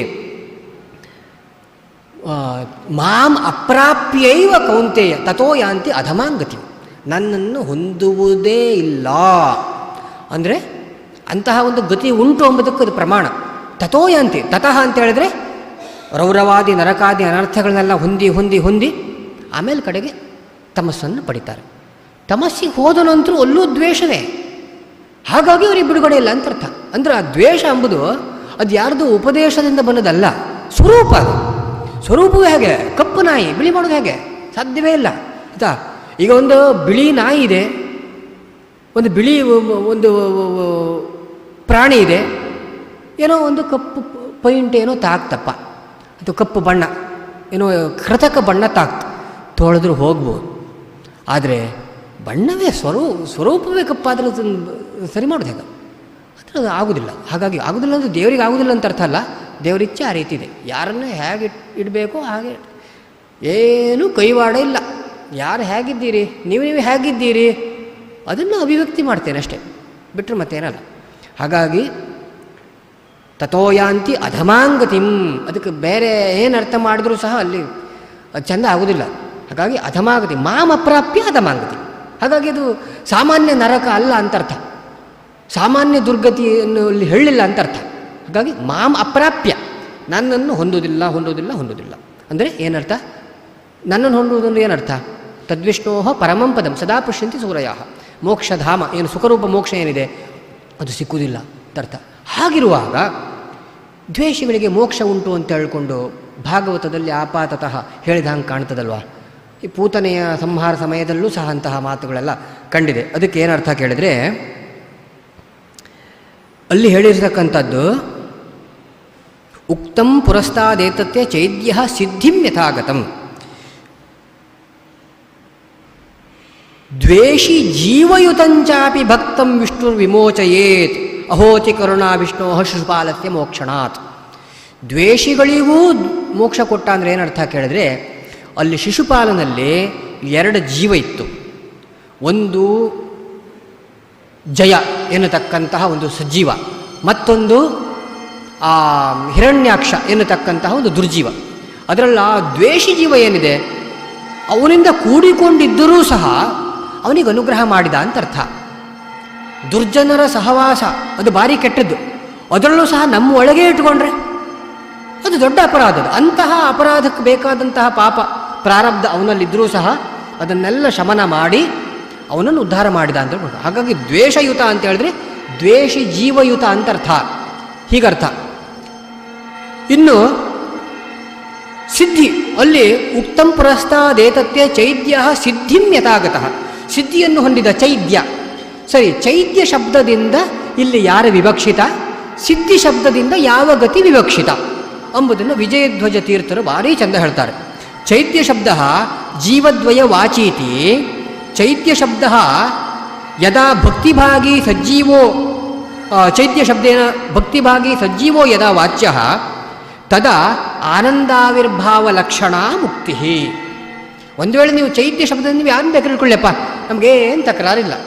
ಚೈತ್ಯ ಶಬ್ದದಿಂದ ನೀವು ಅಂದರೆ ಚೈತ್ಯ ಅಂದರೆ ಶಿಶುಪಾಲ, ಶಿಶುಪಾಲ ಶಬ್ದದಿಂದ ನೀವು ಜಯ ಎನ್ನುವಂತಹ ದ್ವಾರಪಾಲಕನ ಇಟ್ಕೊಳ್ತೀರೋ ಆವಾಗ ಆನಂದ ಆವಿರ್ಭಾವ ರೂಪವಾದಂಥ ಮುಕ್ತಿ, ಆ ಸಿದ್ಧಿ ಶಬ್ದಕ್ಕೆ ಆ ಅರ್ಥ. ಒಂದು ವೇಳೆ ಇಲ್ಲ, ಚೈತ್ಯ ಅಂತ ಹೇಳಿದ್ರೆ ನಾವು ಜಯನನ್ನು ಇಟ್ಕೊಳ್ಳೋದಿಲ್ಲ, ನಾವು ಅವನನ್ನೇ ಇಟ್ಕೊಳ್ಳೋದು. ಯಾರನ್ನು? ಹಿರಣ್ಯಾಕ್ಷ ಎನ್ನುವಂಥ ದುರ್ಜೀವನನ್ನೇ ಇಟ್ಕೊಳ್ಳೋದು, ಆದಿ ಹಿರಣ್ಯಾಕ್ಷ ಎನ್ನುವಂಥ ದುರ್ಜೀವನ ಇಟ್ಕೊಳ್ತೇವೆ ಅಂತೇಳಿ. ಆದರೆ ಆವಾಗ ಯದಾ ದ್ವೇಷಭಾಗಿ ತಾಮಸ ಜೀವೋ ವಾಚ್ಯ ತದಾ ನಿತ್ಯ ದುಃಖೋದ್ರೇಕ ಲಕ್ಷಣ ಮುಕ್ತಿ ಸಿದ್ಧಿ ಶಬ್ದೇನ ಗ್ರಾಹ್ಯ. ಹಾಗಾಗಿ ನಮಗೆ ಏನು ತಿಳಿದಾಗಾಯಿತು ಕೇಳಿದ್ರೆ, 2 ರೀತಿಯ ಮೋಕ್ಷ ಇದೆ. ಒಂದು ಸುಖರೂಪ ಮೋಕ್ಷ, ಮತ್ತೊಂದು ದುಃಖರೂಪ ಮೋಕ್ಷ. ಯಾಕದು ದುಃಖರೂಪಕ್ಕೆ ಮೋಕ್ಷ ಅಂತ ಯಾಕೆ ಕರಿಬೇಕು ಹೇಳಿದ್ರೆ, ಅಲ್ಲಿ ಪ್ರಾಕೃತ ಶರೀರ ಇರುವುದಿಲ್ಲಲ್ಲ. ಪ್ರಾಕೃತ ಶರೀರದಿಂದ ನಾವೇನಾದರೂ ಸಂಸಾರದಲ್ಲಿ ಅನುಭವಿಸ್ತಾ ಇದ್ದರೆ ಅದು ಪ್ರಾಕೃತ, ಆಯಿತಾ? ಅದು ಮುಕ್ತಿ ಅಲ್ಲ ಅಂತ ಅರ್ಥ. ಆಗ ಮುಕ್ತಿ ನೈಜ ಸುಖಾನುಭೂತಿ, ಅದು ಒಳ್ಳೆಯ ಮುಕ್ತಿ ಹೇಳಿದ್ದು. ಇನ್ನೊಂದು ಹೇಳ್ಬೋದು, ಮುಕ್ತಿ ನೈಜ ದುಃಖಾನುಭೂತಿ, ಅದು ಆಗುವಾಗ ದೈತ್ಯರಿಗೆ. ಹಾಗಾಗಿ 2 ರೀತಿಯ ಮುಕ್ತಿ ಇದೆ, ಒಂದು ಸುಖರೂಪ, ಒಂದು ದುಃಖರೂಪ. ಹೀಗೆ ಸಿದ್ಧಿ ಶಬ್ದೇನ ಗ್ರಾಹ್ಯ. ಇದು 27ನೇ ಅಧ್ಯಾಯದಲ್ಲಿ ಈ ರೀತಿಯೆಲ್ಲ ವಿಷಯಗಳು.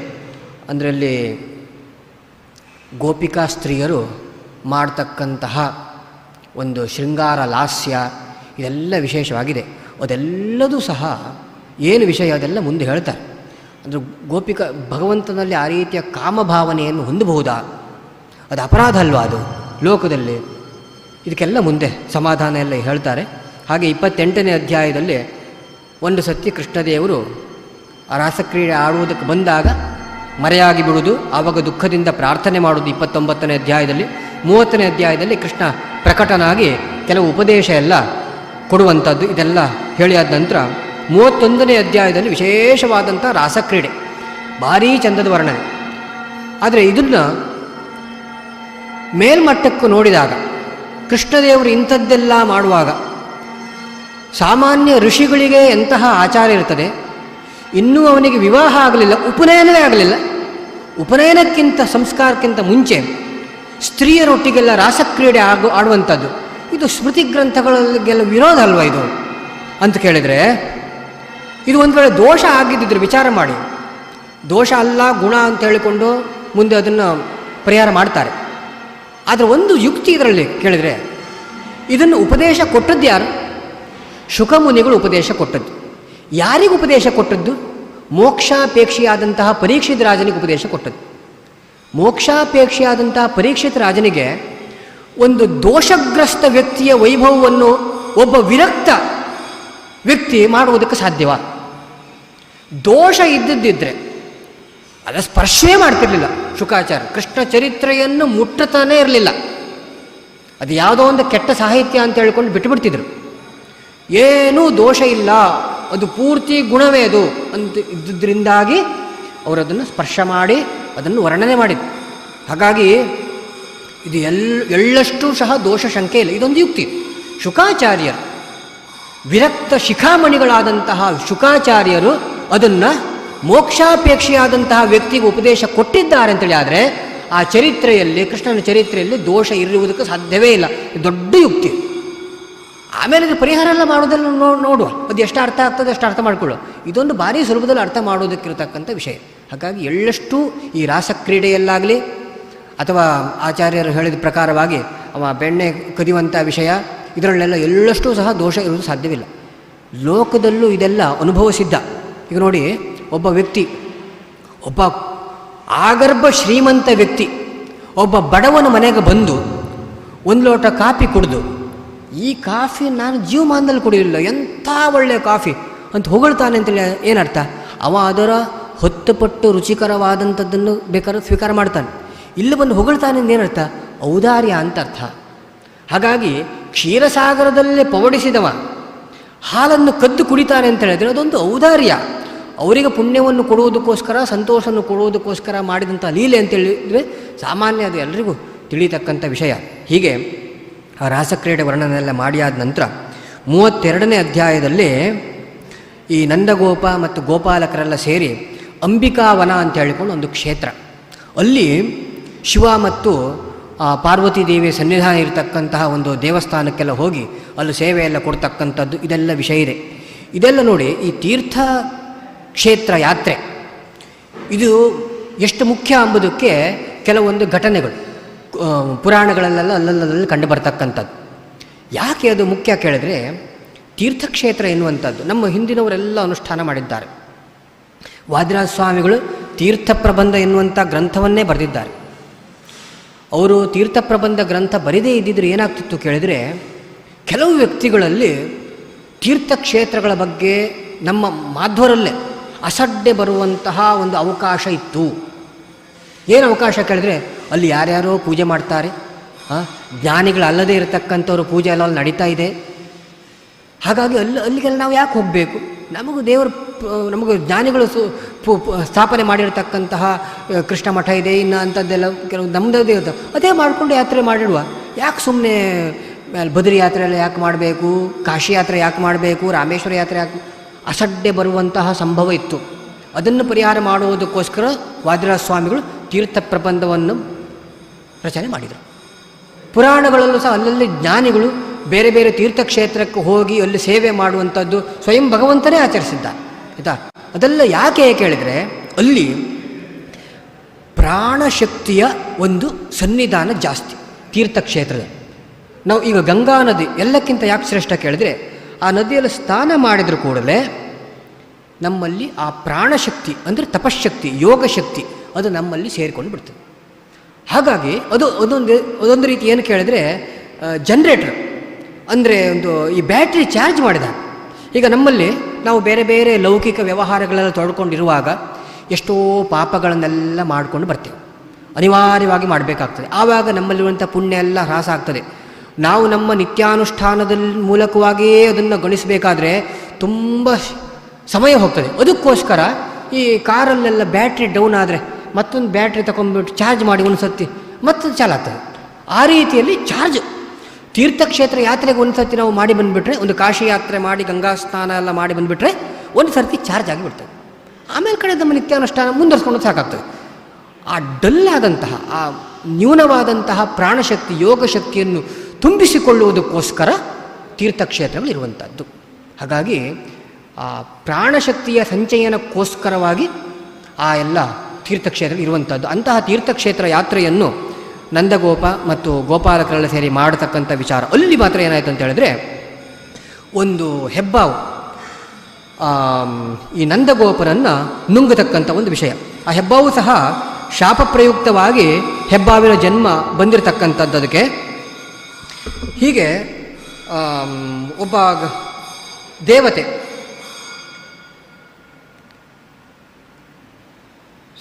ಒಬ್ಬ ಗಂಧರ್ವ, ಅವನು ಹೆಬ್ಬಾವಿನ ಜನ್ಮವನ್ನು ಪಡೆದಿದ್ದ. ನಂದಗೋಪರನ್ನು ನುಂಗಿದ. ಕೃಷ್ಣನ ಒಂದು ಅನುಗ್ರಹದಿಂದ ಅವನ ವಿಮೋಚನೆ ಆಯಿತು ಮತ್ತು ಪಾದಸ್ಪರ್ಶದಿಂದ ಅವನ ಆ ಒಂದು ಕೆಟ್ಟ ಜನ್ಮವೂ ಸಹ ಹೋಗಿ ಅವನು ಗಂಧರ್ವ ಲೋಕಕ್ಕೆ ನಡೆದ ಎನ್ನತಕ್ಕಂಥ ವಿಷಯಗಳೆಲ್ಲ ಬರ್ತದೆ. ನೋಡಿ, ಇದೂ ಸಹ ಹಾಗೆ.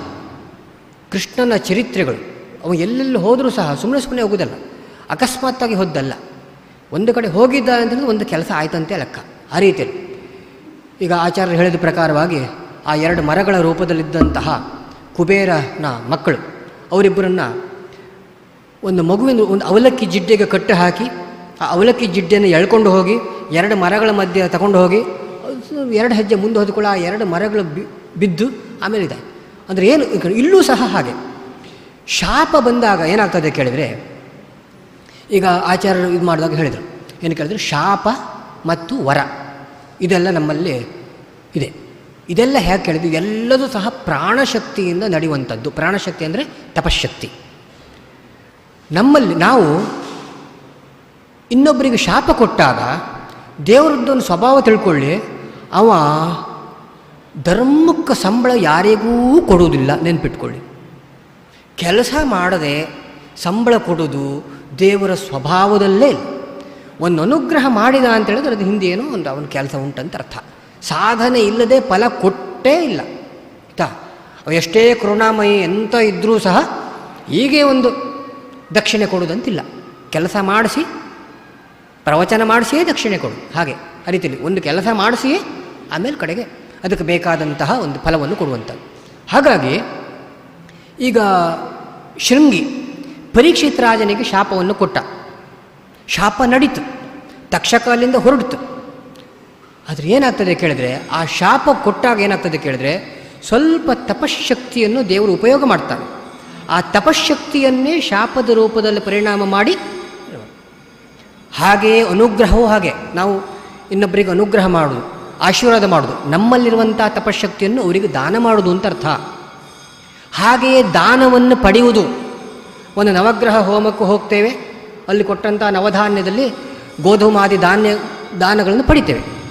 ಪಡೆಯುವುದಂದರೆ ಏನರ್ಥ, ನಮ್ಮ ತಪಶ್ಶಕ್ತಿಯನ್ನು ಸ್ವಲ್ಪ ಮಾರಾಟ ಮಾಡ್ಕೊಂಡಿದ್ದೇವೆ ಅಂತ ಅರ್ಥ. ಸ್ವಲ್ಪ ಶಕ್ತಿಯನ್ನು ಅವನಿಗೆ ಕೊಟ್ಟು ಅವನ ಗ್ರಹಚಾರ ಪರಿಹಾರ ಆಗಬೇಕಾದ್ರೆ ಶಕ್ತಿ ಬೇಕು, ತಪಶ್ಶಕ್ತಿ ಬೇಕು. ಹಾಗಾಗಿ ಅವನಿಗೆ ಸ್ವಂತವಾಗಿ ಆರ್ಜನೆ ಮಾಡುವಂಥ ಶಕ್ತಿ ಇಲ್ಲ. ಅದಕ್ಕೋಸ್ಕರ ಜ್ಞಾನಿಗಳೆಲ್ಲ ಕರೆಸಿ, ನಿಮ್ಮದೆಲ್ಲ ಸ್ವಲ್ಪ ನಾನು ನಿಮ್ಗೆ ಏನೋ ನಿಮ್ಗೆ ಕೊಡ್ತೇನೆ, ನಿಮ್ಮ ತಪಶ್ಶಕ್ತಿಯನ್ನು ನಾನು ಅನುಗ್ರಹ ಮಾಡಿ, ಅವರೆಲ್ಲ ಸ್ವಲ್ಪ ಕೊಟ್ಟು ಇವನ್ನ ಉದ್ಧಾರ ಮಾಡ್ತಾರೆ. ಇದೆಲ್ಲ ತಪಶ್ಶಕ್ತಿಯ ವ್ಯಾಪಾರ ಶಾಸ್ತ್ರದಲ್ಲಿ ಹೇಳಲ್ಪಟ್ಟಿರ್ತಕ್ಕಂಥ. ಹಾಗಾಗಿ ದೊಡ್ಡ ದಾನ ಎಲ್ಲ ಸಿಕ್ಕಿದಾಗ ನಾವು ಹೆಚ್ಚು ಸಂತೋಷ ಪಡೋದಕ್ಕಿಲ್ಲ. ಹಾಗಾಗಿ ದೊಡ್ಡ ದಾನದಲ್ಲೆಲ್ಲ ಪ್ರಾಯಶ್ಚಿತ್ತವನ್ನು ಹೇಳಿದ್ದಾರೆ. ಒಂದು ಗೋದಾನವನ್ನು ಪಡೆದರೆ 10,000 ಬ್ರಹ್ಮಗಾಯತ್ರಿ ಜಪ ಪ್ರಾಯಶ್ಚಿತ್ತವನ್ನು ಹೇಳಿದ್ದಾರೆ. ಯಾಕೆ ಕೇಳಿದರೆ, ತುಂಬ ದೊಡ್ಡ ಮಟ್ಟದಲ್ಲಿ ಪ್ರಾಣಶಕ್ತಿ ಎನ್ನುವಂಥದ್ದು ಹೋಗ್ತದೆ. ಒಂದು ಗೋದಾನ ನಾವು ಪಡೆದೇವೆ ಅಂತೇಳಿ ಆದರೆ ಆ ದಾನ ಕೊಟ್ಟಂಥ ವ್ಯಕ್ತಿ ನಮ್ಮಿಂದ ತುಂಬ ಶಕ್ತಿಯನ್ನು ಪಡ್ಕೊಳ್ತಾನೆ. ಅದನ್ನು ನಾವು ಮತ್ತೆ ಪುನಃ ಗಳಿಸಿಕೊಳ್ಬೇಕಾದ್ರೆ 10,000 ಬ್ರಹ್ಮಗಾಯತ್ರಿ ಜಪ ಆಗಬೇಕು. ಹಾಗೆ ಈ ಶ್ರಾದ್ದ ಭೋಜನ ಮಾಡಿದಾಗಲೂ ಸಹ ತುಂಬ ಪ್ರಾಣಶಕ್ತಿ ಹೋಗ್ತದೆ. ಹಾಗಾಗಿ ಏನಾಗ್ತದೆ ಕೇಳೋದು, ಅದನ್ನು ಮತ್ತೆ ಪುನಃ ಗಳಿಸಿಕೊಳ್ಳೋದಕ್ಕೋಸ್ಕರ ಒಂದು ಯಾವುದೋ ಒಂದು ವೇದ ಮಂತ್ರದ ಜಪ ಇತ್ಯಾದಿ ಎಲ್ಲ ಹೇಳಿದ್ದಾರೆ. ಆ ದಿವಸ ರಾತ್ರಿಯೇ ಇದೆಲ್ಲ ಉಂಟು. ಎಳ್ಳು ಕೆಲವು ದಾನಗಳಿಗೆಲ್ಲ ತುಂಬ ವಿಶೇಷ ಪ್ರಾಯಶ್ಚಿತ್ತ ಎಲ್ಲ ಹೇಳಿದ್ದಾರೆ. ಯಾಕೆ ಕೇಳಿದರೆ, ಅದು ತುಂಬ ಪ್ರಾಣಶಕ್ತಿಯನ್ನು ಅದು ಸೆಳೀತದೆ ಅಂತ ಅರ್ಥ, ತಪಶಕ್ತಿಯನ್ನು ತೆಗೆದುಕೊಡ್ತದೆ. ಹಾಗಾಗಿ ನಾವು ನಮ್ಮ ಶ್ರಮ ಇಲ್ಲದೆ ನಾವು ಬೆವರು ಸುರಿಸಬೇಕು, ದುಡಿಬೇಕು, ಕೆಲಸ ಮಾಡಬೇಕು, ಸಂಬಳ ಪಡಿಬೇಕು. ನಮಗೆ ಶ್ರಮ ಇಲ್ಲದೆ 1,00,000 ರೂಪಾಯಿ ಸಿಕ್ತಪ್ಪ, ನಾವು ಸಂತೋಷ ಪಡುವಾಗಿಲ್ಲ. ನಮಗೆ ಯಾವುದೋ ಒಂದು ಸಮಯದಲ್ಲಿ ನಾವು ಮಾಡಿದ್ದೇವೆ, ಸಿಕ್ತು, ಒಪ್ಪು, ಅದು ಸಂತೋಷ. ಆದರೆ ಇದು ಮೊದಲ ಸರ್ ಸಿಕ್ಕಿದ್ದಂತೇಳಿ ಆದರೆ ಯಾವುದೋ ಸಮಯಕ್ಕೆ ದೇವರ ದೃಷ್ಟಿ ಇಟ್ಟಿದ್ದಾನೆ ಅಂತ ಅರ್ಥ. ನಾವು ಅದನ್ನು ವಾಪಸ್ ಮಾಡಬೇಕಾಗ್ತದೆ. ಯಾರೂ ಋಣ ಇಟ್ಕೊಂಡು ಹೋಗ್ಲಿಕ್ಕಾಗೋದಿಲ್ಲ. ಎಲ್ಲರ ಋಣವನ್ನು ದೇವರು ತೀರಿಸ್ತಾರೆ. ಯಾರಿಂದ ಯಾರಿಗೂ ಯಾವ ಅನ್ಯಾಯವೂ ಆಗೋದಿಲ್ಲ. ಆದರೂ ಸಹ ತಾತ್ಕಾಲಿಕ, ಅದೆಲ್ಲ ಅಲ್ಲಿಂದಲ್ಲಿ ವ್ಯವಸ್ಥೆ ಆಗ್ತಾ ಇರ್ತದೆ. ಹಾಗಾಗಿ ಇಲ್ಲಿ ಏನಾಗ್ತದೆ ಕೇಳಿದರೆ, ಈ ಶಾಪ ಪ್ರಯುಕ್ತವಾಗಿ ಸಿಟ್ಟು ಬಂದಾಗ ಶಾಪ ಕೊಟ್ಟಾಗಲೂ ಸಹ ಪ್ರಾಣಶಕ್ತಿ ಸ್ವಲ್ಪ ಹೋಗ್ತದೆ. ಹಾಗಾಗಿ ಈ ಶಾಪ ಅನುಗ್ರಹ ಇದೆಲ್ಲ ಶಾಸ್ತ್ರಾಧಾರ ಇರತಕ್ಕಂಥದ್ದು. ಹೀಗೆ ಅವನು ಗಂಧರ್ವ ಲೋಕಕ್ಕೆ ನಡೆದ. ಆಮೇಲೆ 33ನೇ ಅಧ್ಯಾಯದಲ್ಲಿ ಈ ಕೃಷ್ಣ ದನ ಮೇಯಿಸಿಕೊಂಡು ಹಗಲು ಹೊತ್ತಿನಲ್ಲಿ ಹೋದಾಗ, ಹಗಲು ಹೊತ್ತಿನಲ್ಲಿ ಇವರು ಪರಿತಾಪ ಪಡ್ತಾ ಇದ್ದರು ಗೋಪಿಕಾ ಸ್ತ್ರೀಯರು ಅಂತೆಲ್ಲ ಬರ್ತದೆ. ಇದನ್ನೆಲ್ಲ ಹೇಳುವಂತಹ ಅಪೇಕ್ಷೆ ಉಂಟಾ ಕೇಳಿದರೆ, ಕೃಷ್ಣನ ವಿರಹ ವೇದನೆಯಿಂದ ಅವರು ಬಳಲಿದ್ರು ಅಂದರೆ ಏನರ್ಥ ಕೇಳಿದರೆ, ಕೃಷ್ಣನಿಗಾಗಿ ಹಾತೊರಿತ ಇದ್ದರು ಅಂದರೆ ಏನರ್ಥ ಕೇಳಿದರೆ, ಅವರಲ್ಲಿ ತಪಸ್ಸು ತುಂಬುತ್ತಾ ಉಂಟು ಅಂತ ಅರ್ಥ. ದೇವರು ಆ ರೀತಿ ವಿರಹವನ್ನು ಯಾಕೆ ಅವರಿಗೆ ಕೊಟ್ಟ ಕೇಳಿದ್ರೆ, ಯಾವಾಗಲೂ 24 ಗಂಟೆ ಒಂದು ರೂಪದಿಂದ ಅವರಿದ್ರು ಇರ್ಬೋದು. ಇದ್ರೆ ಏನಾಗ್ತದೆ ಕೇಳಿದ್ರೆ ಅವ್ರು ಭಾರಿ ದೊಡ್ಡ ಮಟ್ಟದ ಚೇತನರಲ್ಲ. ಯಾರು? ಗೋಪಿಕಾ ಸ್ತ್ರೀಯರಲ್ಲ. ಈಗ ಹನುಮಂತ ದೇವರಿಗೆ ರಾಮದೇವರು ತನ್ನ ಒಂದು ರೂಪವನ್ನೇ ಕೊಟ್ಟುಬಿಟ್ಟಿದ್ದಾನೆ. ನಿರಂತರ ಎದುರು ಕೂತ್ಕೊಂಡು ಉಪಾಸನೆ ನಡೀತಾ ಇದೆ. ಯಾಕೆ ಕೇಳಿದ್ರೆ ಯಾವತ್ತೂ ಹನುಮಂತನಿಗೆ ಅದು ಬೋರ್ ಆಗೋದಿಲ್ಲ. ಅದು ನೋಡಿ ನೋಡಿ ಎಂತ ಮರ ಈ ದಿವಸ ನಿನ್ನೆ ನೋಡ್ಕೊಂತಲೇ ಅನಿಸೋದಿಲ್ಲ. ಆ ಯೋಗ್ಯತೆ ಎಷ್ಟು ನೋಡೋದು. ಆದರೆ ಗೋಪಿಕಾ ಸ್ತ್ರೀಯರು ಹಾಗಲ್ಲ. ಅದು ಸಹಜವಾದಂತಹ ಒಂದು ಸ್ತ್ರೀ ಬುದ್ಧಿ ಒಂದು ಇರ್ತದೆ. ಈ ಗಂಡ ಹೆಂಡತಿಗೂ ಹಾಗೆ ಅಲ್ವಾ? ಮದುವೆ ಆದ ಹೊಸ್ತು ಸ್ವಲ್ಪ ಹೆಚ್ಚಿಗೆ ಒಡನಾಟ ಹೆಚ್ಚಿಗೆ ಇರ್ತದೆ. ಆಮೇಲೆ ಕಡೆಗೆ ಎಷ್ಟು ಬೇಕಷ್ಟೇ ಆಗ್ತದೆ. ಆಮೇಲೆ ಕ್ರಮೇಣ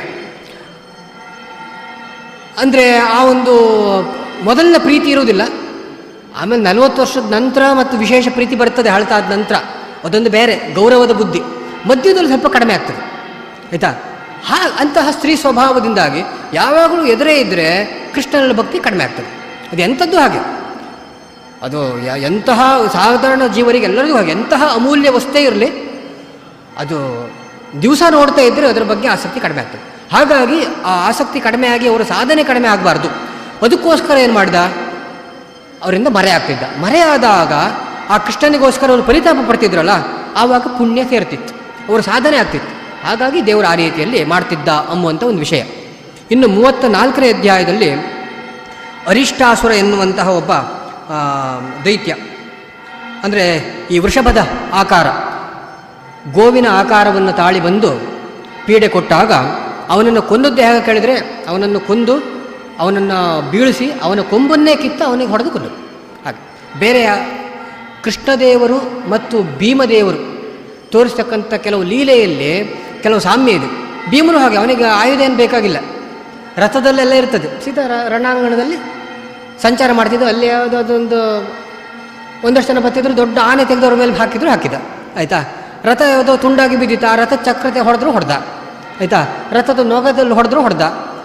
ಆ ರೀತಿಯಲ್ಲಿ ಕೃಷ್ಣದೇವರು ಹಾಗೆ ಬಾಲ್ಯಕಾಲದಲ್ಲಿ ತೋರಿಸ್ತಕ್ಕಂಥ ಲೀಲೆ ಉಂಟಲ್ಲ, ಹೆಚ್ಚಾಗಿ ಅಲ್ಲಲ್ಲಿ ಏನು ವಸ್ತು ಸಿಗ್ತದೆ ಅದನ್ನು ಹಿಡ್ಕೊಂಡೇ ಹೊಡೆದದ್ದು. ಹಾಗಾಗಿ ವೃಷಭಾಸುರನ್ನು ಕೊಂದದ್ದು ಹೆಂಗೆ ಕೇಳಿದ್ರೆ, ಅವನನ್ನು ಬೀಳಿಸಿ ಅವನ ಕೊಂಬನ್ನು ಕಿತ್ತು ಅವನಿಗೆ ಚುಚ್ಚಿ ಕೊಂದದ್ದು. ಹೀಗೆ ಇದೆಲ್ಲ ಏನು ಕೇಳಿದರೆ, ಇದೆಲ್ಲ ಆಗುವಂಥದ್ದು ಯಾರಿಗೆ ಕೇಳಿದ್ರೆ ಅಂಥ ಶಕ್ತಿ ಸಾಮರ್ಥ್ಯ ಇದ್ದವರಿಗೆ ಮಾತ್ರ. ಯಾವಾಗಲೂ ಆಯುಧ ಯಾಕೆ ಬೇಕು? ಸಾಮರ್ಥ್ಯ ಕಡಿಮೆ ಇದ್ದಾಗ ಆಯುಧ ಬೇಕು. ಅಂಥ ಸಾಮರ್ಥ್ಯ ಇರುವಾಗ ಆಯುಧ ಆಗಬೇಕು. ಹಾಗಾಗಿ ಆ ರೀತಿಯಲ್ಲಿ ಆ ಒಂದು ವೃಷಭದ ಆಕಾರದಲ್ಲಿರ್ತಕ್ಕಂತಹ ಅರಿಷ್ಟಾಸುರ ಸಂಹಾರ ಇದೆಲ್ಲ ಆದ ನಂತರ ಅಲ್ಲಿ ಸುದ್ದಿ ಹೋಯಿತು. ಅರಿಷ್ಟಾಸುರನ ಸಂಹಾರ ಆದ ನಂತರ ನಾರದರು ಸೀದಾ ಅಲ್ಲಿ ಹೋದರು. ಎಲ್ಲಿಗೆ? ಕಂಸದಲ್ಲಿ ಹೋದರು. ನೋಡಪ್ಪ, ಎಲ್ಲ ರಹಸ್ಯಗಳನ್ನು ತಿಳಿಸಿದರು. ಕೃಷ್ಣ ಅಂತೇಳಿದರೆ ಮತ್ತೆ ಯಾರಲ್ಲ, ಅವ ಇಲ್ಲೇ ಹುಟ್ಟಿದವ, ಇದೇ ಕಾರಾಗೃಹದಲ್ಲಿ ಹುಟ್ಟಿದವ, ಆನಂತರ ವಸುದೇವನೇ ತಗೊಂಡೋಗಿ ಎಲ್ಲೋಗಿ ಬಿಟ್ಟದ್ದು, ಹೀಗೆಲ್ಲ ಹೇಳಿದರು. ನಾರದರು ಹೀಗೆ ಯಾಕೆ ಹೇಳ್ತಾರೆ ಕೇಳಿದರೆ, ಈ ನಾರದರಿಗೊಂದು ಬಿರುದಿದೆ. ಏನು ಕೇಳಿದ್ರೆ ಕಲಹಪ್ರಿಯ ಅಂತ. ಹಿಡಿಸಿ ಹಾಕೋದು, ಅವರಿಂದ ಇವ್ರಿಗೆ ಹೇಳೋಗೋದು, ಅದು ತುಂಬ ಚರಿತ್ರೆ ಇದೆ. ತಸ್ಮಾ ಸರ್ವತ್ರ ಪೂಜಿತ. ಅವ್ರು ಯಾರತ್ರೂ ನಿಷ್ಠುರ ಮಾಡಿಕೊಳ್ಳೋದಿಲ್ಲ. ಈಗ ಭಗವಂತನೇ ಅಸುರಾರಿ ಎನ್ನುವಂತಹ ಬಿರುದನ್ನು ಪಡ್ಕೊಂಡು ಬಿಟ್ಟಿದ್ದಾನೆ. ದೈತ್ಯರು ದೇವರಿಗೆ ಗೌರವ ಕೊಡೋದಿಲ್ಲ, ಆದರೆ ನಾರದರಿಗೆ ಗೌರವ ಕೊಡ್ತಾರೆ. ಅದೊಂದು ಯೋಗ ಅಲ್ಲ ಅವರದ್ದು.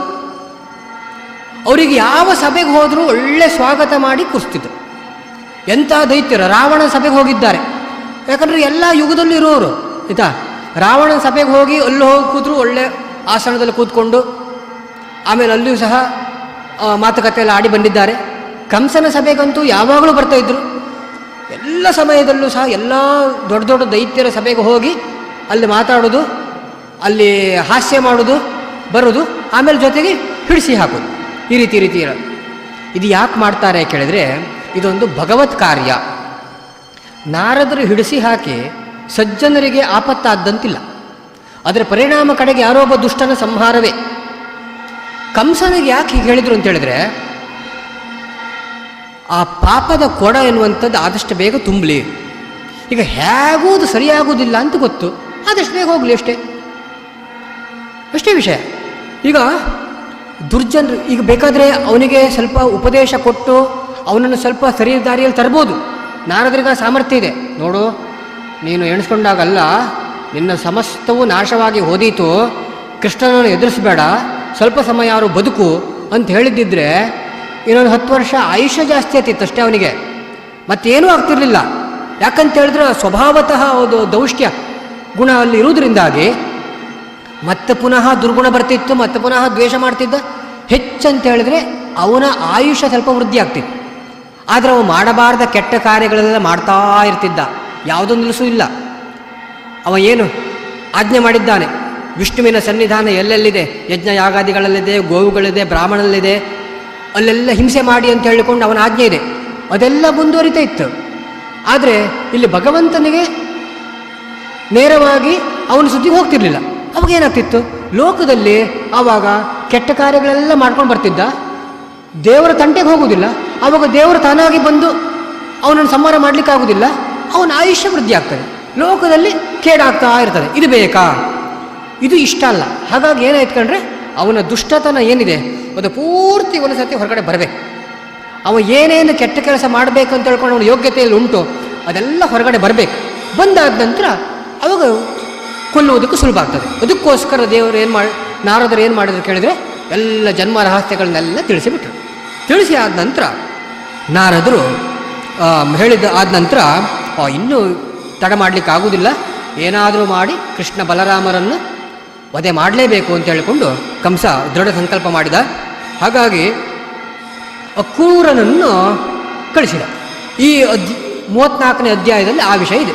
ಅಕ್ರೂರನ್ನು ಕಳಿಸಿ ಆದ ನಂತರ 35ನೇ ಅಧ್ಯಾಯದಲ್ಲಿ ಕೇಶಿ ಎನ್ನತಕ್ಕಂಥ ಒಬ್ಬ ದೈತ್ಯನ ಸಂಹಾರ ಆಗ್ತಕ್ಕಂಥದ್ದು. ಒಂದು ಕತ್ತೆಯ ರೂಪದಲ್ಲಿರ್ತಕ್ಕಂಥ ಒಬ್ಬ ದೈತ್ಯ, ಅವನನ್ನು ಸಂಹಾರ ಮಾಡಿ ಆಮೇಲೆ ಕಡೆಗೆ ಅಕ್ರೂರನ ಒಂದು ಸ್ತುತಿ ಅಥವಾ ಅವನ ಭಾಗ್ಯವನ್ನು ನೆನೆಸಿಕೊಳ್ಳುವಂಥದ್ದೆಲ್ಲ ಮುಂದಿನ ಅಧ್ಯಾಯದಲ್ಲಿದೆ. ಇಲ್ಲಿ ಒಂದು ವಿಷಯ ಹೇಳ್ತಾರೆ 35ನೇ ಅಧ್ಯಾಯದಲ್ಲಿ, ತ್ವಾಮೀಶ್ವರಂ ತ್ವಾಶ್ರಯಮಾತ್ಮ ಮಾಯೆಯ ವಿನಿರ್ಮಿತಾಶೇಷ ವಿಶೇಷ ಕಲ್ಪನಂ ಕ್ರೀಡಾರ್ಥಮಾದ್ಯಂತ ಮನುಷ್ಯ ವಿಗ್ರಹಂ ನತೋಸ್ಮಿ ಧುರ್ಯಂ ಯದು ವೃಷ್ಣಿ ಸಾತ್ವತಾಂ ಅಂತ. ಇಲ್ಲಿ ಆದ್ಯಂತ ಮನುಷ್ಯ ವಿಗ್ರಹ ಅಂತ ಹೇಳ್ಕೊಂಡು ಒಂದು ಮಾತನ್ನು ಹೇಳ್ತಾರೆ. ಆದ್ಯಂತ ಅಂತ ಹೇಳಿದ್ರೆ ಏನರ್ಥ ಕೇಳಿದ್ರೆ, ಆಚಾರ್ಯರು ಹೇಳ್ತಾರೆ, ಆದಿನೋ ರಾಕ್ಷಸಾ ಪ್ರೋಕ್ತಾ ತದಂತತ್ವ ಜನಾರ್ದನ ಆದ್ಯಂತ ಇದು ವಿಜ್ಞೇಯ. ಆದ್ಯಂತ, ಆದಿ ಅಂತ ಹೇಳಿದ್ರೆ ರಾಕ್ಷಸ ಅಂತ ಅರ್ಥ. ಹೇಗೆ ಅಂತ ಹೇಳಿದ್ರೆ ವಿಜಯಧ್ವಜ ತೀರ್ಥರು ಅದನ್ನು ಹೇಳ್ತಾರೆ, ಆದಿನಃ ಎಂಬಲ್ಲಿ 2 ಶಬ್ದ ಇದೆ. ಆ ಪ್ಲಸ್ ಆದಿನಃ, ಆ ಸಮ್ಯಕ್ ಅದಿನಃ, ಅದಿನಃ ಆ ಪ್ಲಸ್ ಅದಿನಃ, ಅದ ಭಕ್ಷಣೆ ಅಂತ ಧಾತು. ಆ ಸಮ್ಯಕ್ ಮಾಂಸಂ ಅದಂತೀತಿ ಆದಿನಃ, ಚೆನ್ನಾಗಿ ಮಾಂಸವನ್ನು ತಿನ್ನುವವರು ಯಾರು? ದೈತ್ಯರು. ಅವರಿಗೆ ಮಾಂಸ ವಿಶೇಷ. ಹಾಗಾಗಿ ಚೆನ್ನಾಗಿ ಮಾಂಸವನ್ನು ತಿನ್ನುವವರು ಅಂದರೆ ಹೊಟ್ಟೆ ತುಂಬುವುದಕ್ಕೆ ಬಹುಪಾಲು ಮಾಂಸವನ್ನೇ ತಿನ್ನುವವರು ಅವರು ದೈತ್ಯರು. ಆ ಕಾಲದಲ್ಲಿ ದೈತ್ಯರು ಆ ರೀತಿ ಇದ್ದರು ಅಂತ ಅರ್ಥ. ಹಾಗಾಗಿ ಆದಿ ಅಂತ ಹೇಳಿದ್ರೆ ದೈತ್ಯರು. ಆ ಆದಿನಾಂ ಅಂತ, ಅವರಿಗೆ ಅಂತವನ್ನು ಕೊಡುವುದರಿಂದಾಗಿ ಇಲ್ಲೊಂದು ವಿಷಯ, ಮಾಂಸವನ್ನು ತಿನ್ನುವುದು ಅಂತ ಹೇಳ್ಕೊಂಡು ಒಂದು ಇದು ಬಂತು. ಮಾಂಸವನ್ನು ತಿನ್ನುವವರು ಎಲ್ಲರೂ ದುರ್ಜನರು ಅಂತ ಅರ್ಥ ಅಲ್ಲ, ದೈತ್ಯರಲ್ಲಿ ಆ ಸ್ವಭಾವ ಜಾಸ್ತಿ ಇತ್ತಂತಷ್ಟೇ ಅರ್ಥ. ಯಾಕೆ ಕೇಳಿದರೆ ಬೇರೆ ಯುಗಗಳಲ್ಲೆಲ್ಲ 3 ಯುಗಗಳಲ್ಲಿ ಕಾಮ್ಯತ್ವೇನ ಪಶುಯಾಗ ಎಲ್ಲ ಹೇಳಿದ್ದೆಲ್ಲ ಇದೆ, ಆಯಿತಾ? ಅಷ್ಟು ಮಾತ್ರ ಅಲ್ಲ, ಅಗಸ್ತ್ಯರ ಚರಿತ್ರೆಯಲ್ಲೂ ಸಹ ಅವರು ಈ ವಿಷಯ ಎಲ್ಲ ಬರ್ತದೆ. ಹಾಗಾಗಿ ಮಾಂಸ ತಿನ್ನುವರೆಲ್ಲ ಕೆಟ್ಟವರು ತಾಮಸರು ಆ ರೀತಿ ಅರ್ಥ ಮಾಡಲಿಕ್ಕೆ ಬರೋದಿಲ್ಲ. ದೈತ್ಯರಲ್ಲಿ ಆ ಸ್ವಭಾವ ಜಾಸ್ತಿ ಇತ್ತು ಅಂತಷ್ಟೇ ಅಭಿಪ್ರಾಯ. ಹಾಗಾಗಿ ಆದಿನಃ ಅಂತ ಹೇಳಿದ್ರೆ ಆ ಸಮ್ಯಕ್ ಮಾಂಸಂ ಅದಂತೀತಿ ಆದಿನಃ. ತದಂತತ್ವಾತ್ ಜನಾರ್ದನ ಆದ್ಯಂತ ಅಂತ ಹೇಳ್ಕೊಂಡು ಅಸುರಾರಿ ಎನ್ನುವಂಥದ್ದು ಅವನಿಗೆ ಪ್ರಸಿದ್ಧವಾದಂಥ ಹೆಸರು. ಹಾಗಾಗಿ ಅದೆಲ್ಲ ಹೇಳಿ ಆದ ನಂತರ 36ನೇ ಅಧ್ಯಾಯದಲ್ಲಿ ಅಕ್ರೂರ ಬರುವಾಗ ದಾರಿಯಲ್ಲಿ ಕೃಷ್ಣನ ಮಹಿಮೆಗಳನ್ನೆಲ್ಲ ಆಲೋಚನೆ ಮಾಡ್ತಾ ಅವನ ಭಾಗ್ಯ ಎಲ್ಲ ಸ್ಮರಣೆ ಮಾಡ್ತಾ ಬರುವಂಥ ವಿಷಯ ಇದೆಲ್ಲ ಹೇಳಿ ಆದ ನಂತರ 37ನೇ ಅಧ್ಯಾಯದಲ್ಲಿ ಅಕ್ರೂರ ಹೋಗಿ ಕೃಷ್ಣನನ್ನು ಭೇಟಿ ಮಾಡ್ತಾನೆ. ಭೇಟಿ ಮಾಡಿದ ನಂತರ ಅಕ್ರೂರನೊಟ್ಟಿಗೆ ಬರುವುದಕ್ಕೆ ಒಪ್ಪುತ್ತಾರೆ. ಆದರೆ ಗೋಪಿಕೆಯರು ಹೋಗಲಿಕ್ಕೆ ಬಿಡುವುದಿಲ್ಲ. ನಾವು ಬರ್ತೇವೆ ಜೊತೆಗೆ, ನಮ್ಮನ್ನು ಬಿಟ್ಟು ಹೋಗಬೇಡ ಅಂತ ಹೇಳ್ಕೊಂಡು, ನಿನ್ನನ್ನು ಬಿಟ್ಟಿರ್ಲಿಕ್ಕೆ ಆಗೋದಿಲ್ಲ. ನೋಡಿ, ಗೋಪಿಕೆಯ ಸ್ತ್ರೀಯರದ್ದು ಒಂದು ವಿಷಯ. ಅವರು ಕೃಷ್ಣನಲ್ಲಿ ಭಕ್ತಿ ಮಾಡಿದ್ದು ಹೇಗೆ ಕೇಳಿದರೆ ಕಾಮಾತ್ಮಕವಾದಂತಹ ಭಕ್ತಿ. ಇದು ಶಾಸ್ತ್ರದಲ್ಲಿ ಒಪ್ಪಿಗೆ ಉಂಟ ಇದು ದೇವರನ್ನು. ಹಾಗಾದರೆ ಎಲ್ಲ ಸ್ತ್ರೀಯರೂ ಸಹ ಅದೇ ರೀತಿಯಲ್ಲಿ ದೇವರನ್ನು ಉಪಾಸನೆ ಮಾಡ್ಬೋದಾ ಕೇಳಿದರೆ ಆಗುವುದಿಲ್ಲ. ಬೇರೆ ಯಾರಿಗೂ ಅವಕಾಶ ಇಲ್ಲ. ಅಪ್ಸರಾ ಸ್ತ್ರೀಯರಿಗೆ ಮಾತ್ರ ಇರತಕ್ಕಂಥ ಅಧಿಕಾರ. ಅವರ ಭಕ್ತಿಯೇ ಅದು ಕಾಮಸ್ವರೂಪವಾದದ್ದು, ಕಾಮಾತ್ಮಕವಾದಂಥ ಭಕ್ತಿಯು. ಹಾಗಾಗಿ ಮತ್ತು ಲಕ್ಷ್ಮಿಯ ಸನ್ನಿಧಾನ ಅವರಲ್ಲಿದೆ. ಹಾಗಾಗಿ ಅವರಿಗೆ ಇದರಲ್ಲಿ ಅವಕಾಶ ಇದೆ. ಎಷ್ಟು ಬಿಟ್ಟರೆ ಲೋಕದಲ್ಲಿ ಸಾಮಾನ್ಯ ಜನರಿಗೆ ಬಿಡಿ, ಇತರ ದೇವತಾ ಸ್ತ್ರೀಯರಿಗೂ ದೇವರನ್ನು, ಭಗವಂತನನ್ನು ಪತಿತ್ವೇನ ಉಪಾಸನೆ ಮಾಡುವುದಕ್ಕೆ ಅವಕಾಶವಿಲ್ಲ. ಅರುಂಧತ್ಯಾದಿ ಋಷಿಪತ್ನಿಯರಿಗೂ ಸಹ ದೇವರನ್ನು ಸಾಕ್ಷಾತ್ತಾಗಿ ಪತಿರೂಪತ್ವೇನ ಉಪಾಸನೆ ಮಾಡುವಂಥ ಅಧಿಕಾರ ಇಲ್ಲ. ಆ ಅಧಿಕಾರ ಇರುವಂಥದ್ದು ಒಂದು ಲಕ್ಷ್ಮಿಗೆ, ಮತ್ತೊಂದು ಅಪ್ಸರಾ ಸ್ತ್ರೀಯರಿಗೆ ಮಾತ್ರ.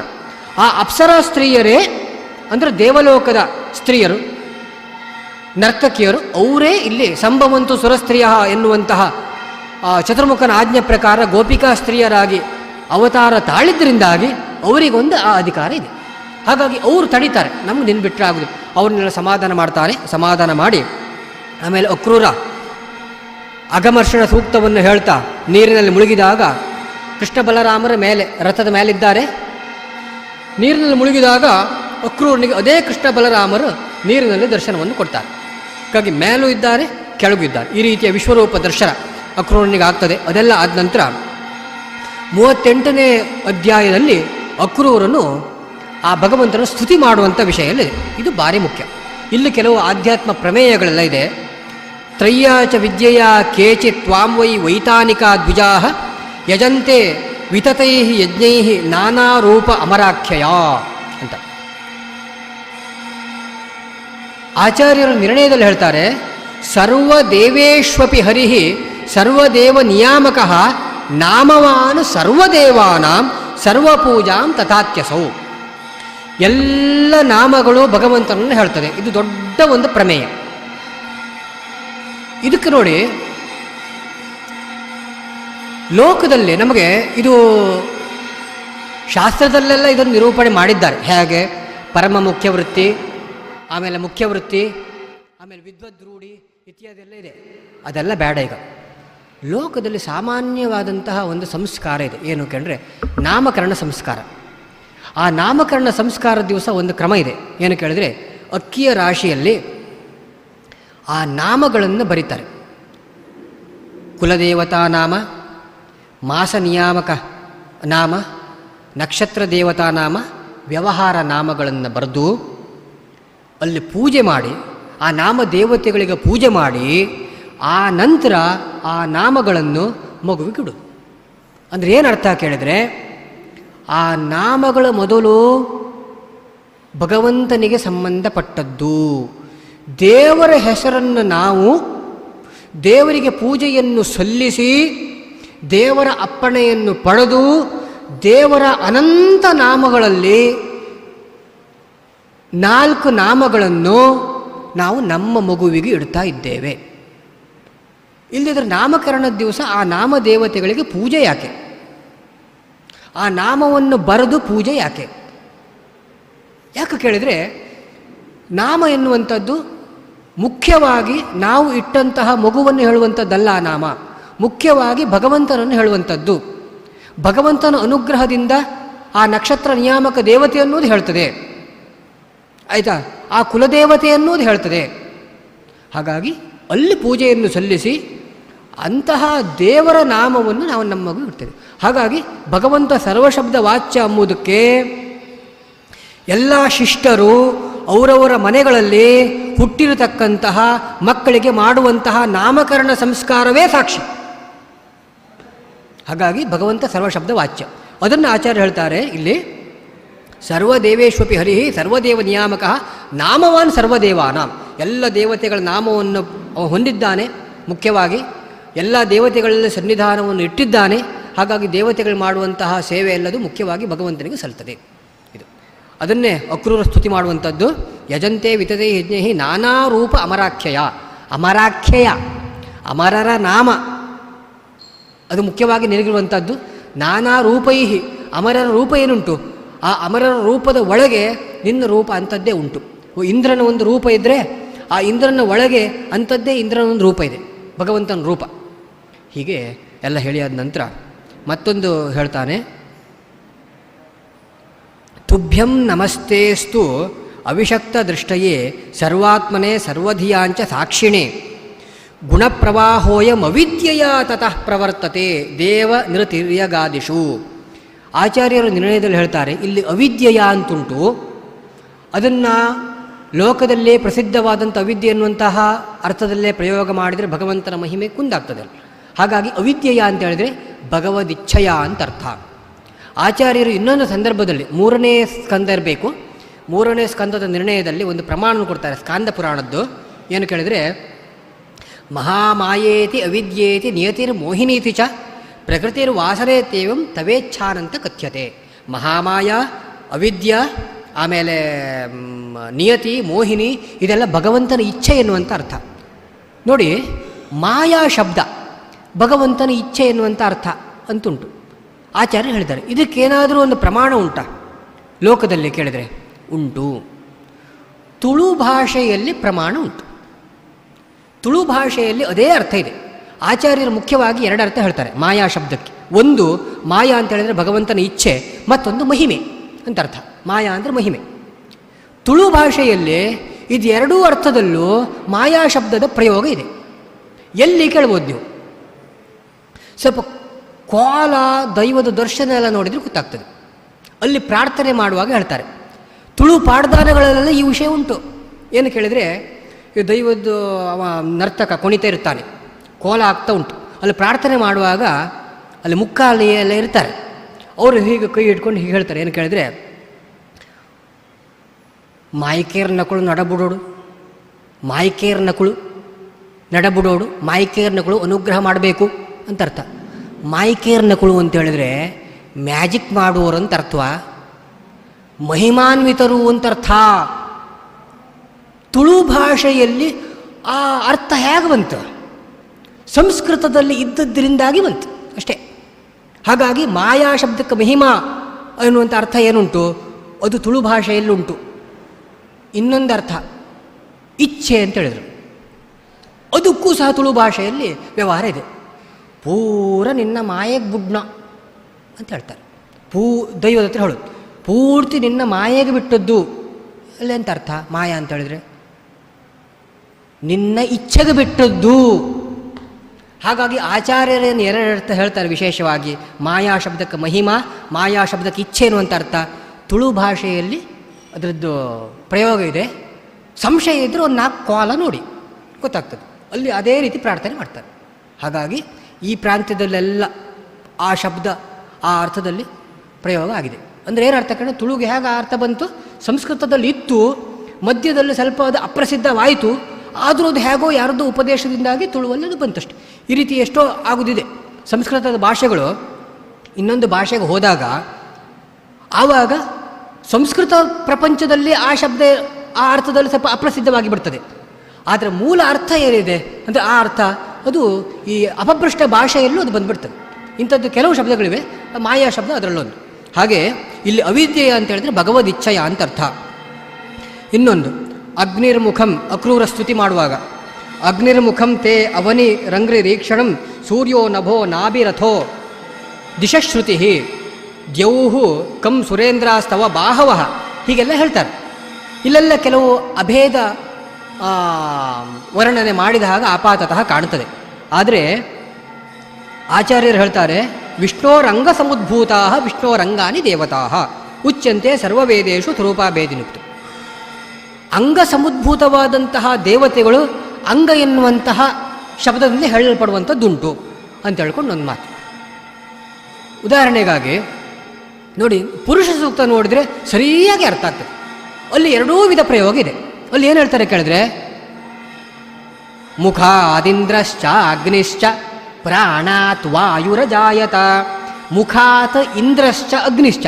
ಮುಖಾತ್ ಅಂತ ಹೇಳಿದಾಗ ದೇವರ ಮುಖಕ್ಕೂ ಆ ಮುಖ ಇಂದ್ರನಿಗೂ ಅಗ್ನಿಗೂ ಭೇದ ಬಂತು.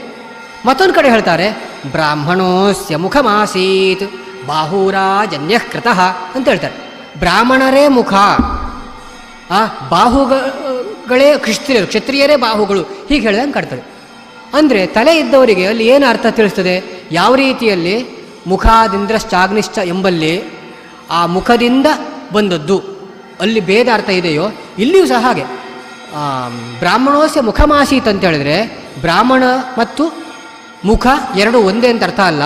ಆ ಬ್ರಾಹ್ಮಣ ಆ ಮುಖದಿಂದ ಬಂದದ್ದು, ಬ್ರಾಹ್ಮಣ ಅಭಿಮಾನಿ ದೇವತೆ ಮುಖದಿಂದ ಹುಟ್ಟಿತು, ಹೀಗರ್ಥ.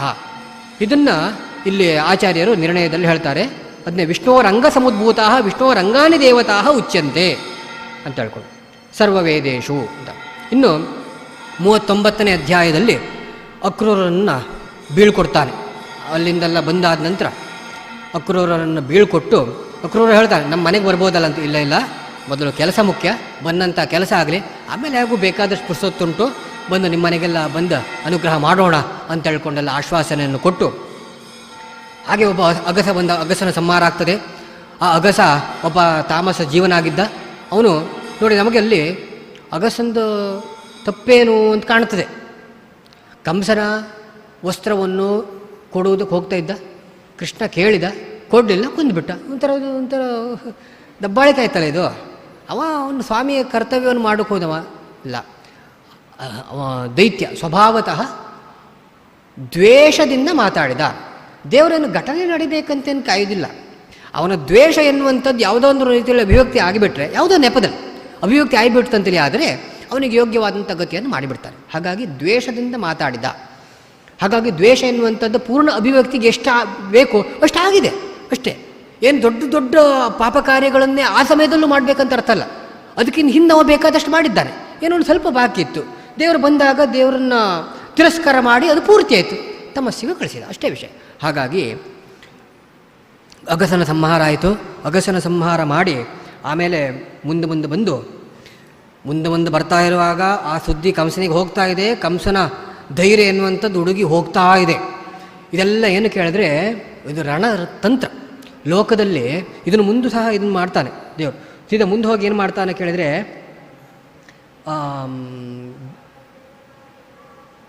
ಈ ಕುಬ್ಜೆಯ ಡೊಂಕನ್ನು ತಿದ್ದುವಂಥದ್ದು ಈ ಕೆಲಸ ಎಲ್ಲ ಆಗ್ತದೆ. ಅವಳಿಗೆಲ್ಲ ಅನುಗ್ರಹ ಎಲ್ಲ ಮಾಡಿ ಸೀದಾ ಮುಂದೆ ಹೋಗಿ ಬಿಲ್ಲನ್ನು ಮುರಿದಾಕ್ತಾನೆ. ಆ ಬಿಲ್ಲ ಹಬ್ಬಕ್ಕಾಗಿ ಇಟ್ಟಂತಹ ಧನುರ್ಯಾಗ ಸಂಕಲ್ಪ ಮಾಡಿ ಒಂದು ಬಿಲ್ಲನ್ನು ಪೂಜೆಗೆ ಇಟ್ಟಿದ್ದಾನೆ. ಅದೇನೋ ಒಂದು ಕ್ಷತ್ರಿಯರದ್ದೇನೋ ಒಂದು ವಿಶೇಷ ಕ್ರಮ ಇದ್ದಿರಬೇಕು.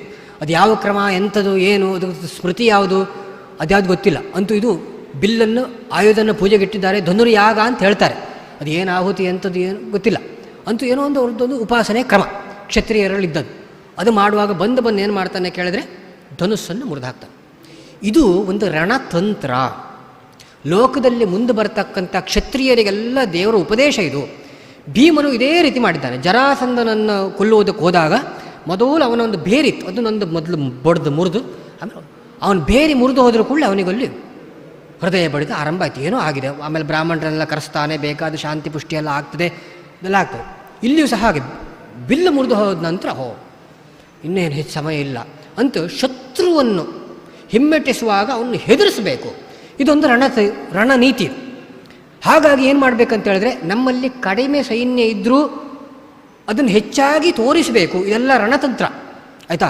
ಮತ್ತು ಬರುವಾಗಲೂ ದೊಡ್ಡ ಶಬ್ದ ಎಲ್ಲ ಮಾಡ್ಕೊಂಡು ಬಂದುಬಿಟ್ರೆ ಆವಾಗ ಶತ್ರು ಹೆದರುತ್ತಾನೆ. ಹಾಗೆ ಆ ಬಿಲ್ಲು ಮುರಿದಂಥ ಶಬ್ದ ಅಲ್ಲಿ ಕೇಳಿದೆ. ಇಲ್ಲಿ ಭೀಮನು ಹಾಗೆ ಜರಾಸಂಧ ಕೊಲ್ಲುವಾಗ ಬೇರಿ ಒಡೆದಂಥ ಶಬ್ದ ಕೇಳಿದೆ. ಅದು ಒಂದು ಸತಿ ಹೆದರಿಕೆ ಆಗ್ತದೆ. ಹಾಗಾಗಿ ಆ ಶಬ್ದ ಎನ್ನುವಂಥದ್ದು ಎರಡು ಉದ್ದೇಶಕ್ಕಾಗಿ ಮಾಡ್ತಾರೆ.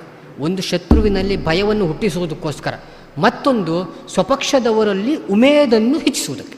ಈಗ ನೋಡಿ, ನಮಗೆ ಒಂದು ವಾದ್ಯ ಶಬ್ದ ಎಲ್ಲ ಇದ್ದರೆ ಆವಾಗ ಕೆಲಸ ಚುರುಕಾಗ್ತದೆ. ಈಗ ಉತ್ಸವ ಕಾಲದಲ್ಲೆಲ್ಲ ಕೆಲವು ಆಗಮುಕ್ತ ದೇವಸ್ಥಾನದಲ್ಲೆಲ್ಲ 6 ದಿವಸ 7 ದಿವಸ ಎಲ್ಲ ಉತ್ಸವ ಇರ್ತದೆ. ಹಗಲು ರಾತ್ರಿ ಕೆಲಸ ಇರ್ತದೆ. ರಾತ್ರಿ 2 ಗಂಟೆ 3 ಗಂಟೆ ಎಲ್ಲ ಆಗುವುದೆಲ್ಲ ಇರ್ತದೆ ಉತ್ಸವ ಮುಗಿಯುವಾಗೆಲ್ಲ. ಆದರೂ ತಂತ್ರಿಗಳು ಅರ್ಚಕರೆಲ್ಲ ಹುಮ್ಮಸ್ಸಿನಿಂದ ಕೆಲಸ ಸಾಕ್ತದೆ. ಯಾಕೆ? ವಾದ್ಯ. ಆ ವಾದ್ಯ ಶಬ್ದ ಕಿವಿ ಬೀಳ್ತಾ ಇರುವಾಗ ಅದು ಏನೋ ಹುಮ್ಮಸ್ಸಲ್ಲಿ ಹೋಗ್ತಾ ಇರ್ತದೆ ಕೆಲಸ. ಹಾಗೆ ಯುದ್ಧದಲ್ಲಿ ಇದು ಶಂಖನಾದ, ಬೇರೆ ನಿನಾದ ಎಲ್ಲ ಯುದ್ಧದ ವರ್ಣನೆಲ್ಲ ಬರ್ತದೆ. ಅದೆಲ್ಲ ಯಾಕೆ ಕೇಳಿದರೆ ಉಮೇದನ್ನು ಸೃಷ್ಟಿ ಮಾಡೋದಕ್ಕೋಸ್ಕರ. ಈ ದೊಡ್ಡ ದೊಡ್ಡ ಶಬ್ದಲ್ಲ ಯಾಕೆ ಕೇಳಿದರೆ ಶತ್ರುವಿನಲ್ಲಿ ಭಯವನ್ನು ಹುಟ್ಟಿಸುವುದಕ್ಕೋಸ್ಕರ. ಆ ರೀತಿಯಲ್ಲಿ ಭಯವನ್ನು ಹುಟ್ಟಿಸಿದ ಅಲ್ಲಿ. ಹಾಗೆ ಇಲ್ಲ ಇನ್ನು ತಡ ಮಾಡಲಾಗೋದಿಲ್ಲ ಅಂತ ಹೇಳಿದ ಸೀದಾ ಕುವಲಯ ಪೀಡ ಅಂತ ಹೇಳ್ಕೊಂಡು ಒಂದು ಆನೆ, ಅದು ದೈತ್ಯವೇ, ಅದನ್ನು ಬಾಗಿಲನ್ನು ನಿಲ್ಲಿಸ್ಲಿಕ್ಕೆ ಹೇಳಿದ, ಮಾವತನ್ನು ನಿಲ್ಲಿಸ್ಲಿಕ್ಕೆ ಹೇಳಿದ. ಕೃಷ್ಣರಾಮರು ಬಂದರೆ ಸಂಹಾರ ಮಾಡೋದಕ್ಕೋಸ್ಕರ ಆನೆಯನ್ನು ಚೂಬಿಡು ಅಂತ ಹೇಳ್ಕೊಂಡು ಕೃಷ್ಣರಾಮರು ಸೀದಾ ಒಳಗಡೆ ಬಂದರು. ಕುವಲಯ ಪೀಡೆ ಎನ್ನುವಂಥ ಆನೆ, ಅದರ ಸಂಹಾರ 41ನೇ ಅಧ್ಯಾಯದಲ್ಲಿ ಆ ವಿಷಯ ನೋಡಿ. ಒಂದು ವಿಚಾರ ಮಾಡಿ, ಒಂದು ಸಣ್ಣ ವಿಷಯ. ಕುವಲಯ ಪೀಡೆ ಎನ್ನತಕ್ಕಂಥ ಮದ್ದಾನೆ, ಆನೆಯೇ ಎಷ್ಟು ಬಲಿಷ್ಠ ಇದೆ. ಅದಂತೂ ರಾಜಾಶ್ರಯದ ಆನೆ, ಜೊತೆಗೆ ಮದ್ದಾನೆ ಬೇರೆ. ಒಂದು 8 ವರ್ಷದ ಹುಡುಗ ಒಂದು ಮದ್ದಾನೆಯನ್ನು ಕೊಲ್ಲುವುದು ಅಂತ ಹೇಳಿದರೆ ಆ ಘಟನೆ ಕಲ್ಪನೆ ಮಾಡಿ. ಅದು ಎಂಥ ಒಂದು ಶಕ್ತಿ, ಅದು ಎಂತಹ ಒಂದು ಲೀಲೆ. ಆನೆಯನ್ನು ಒಬ್ಬ 8 ವರ್ಷದ ಹುಡುಗ ಯುದ್ಧ ಮಾಡಿ ಯಾವುದೇ ಆಯುಧ ಇಲ್ಲದೆ ಆನೆಯನ್ನು ವೀರಪ್ಪನ್ನು ಕೊಂದಿದ್ದಾನೆ. ಹೇಗೆ? ಗುಂಡು ಹೊಡೆದುಕೊಂಡು, ಆಯಿತಾ.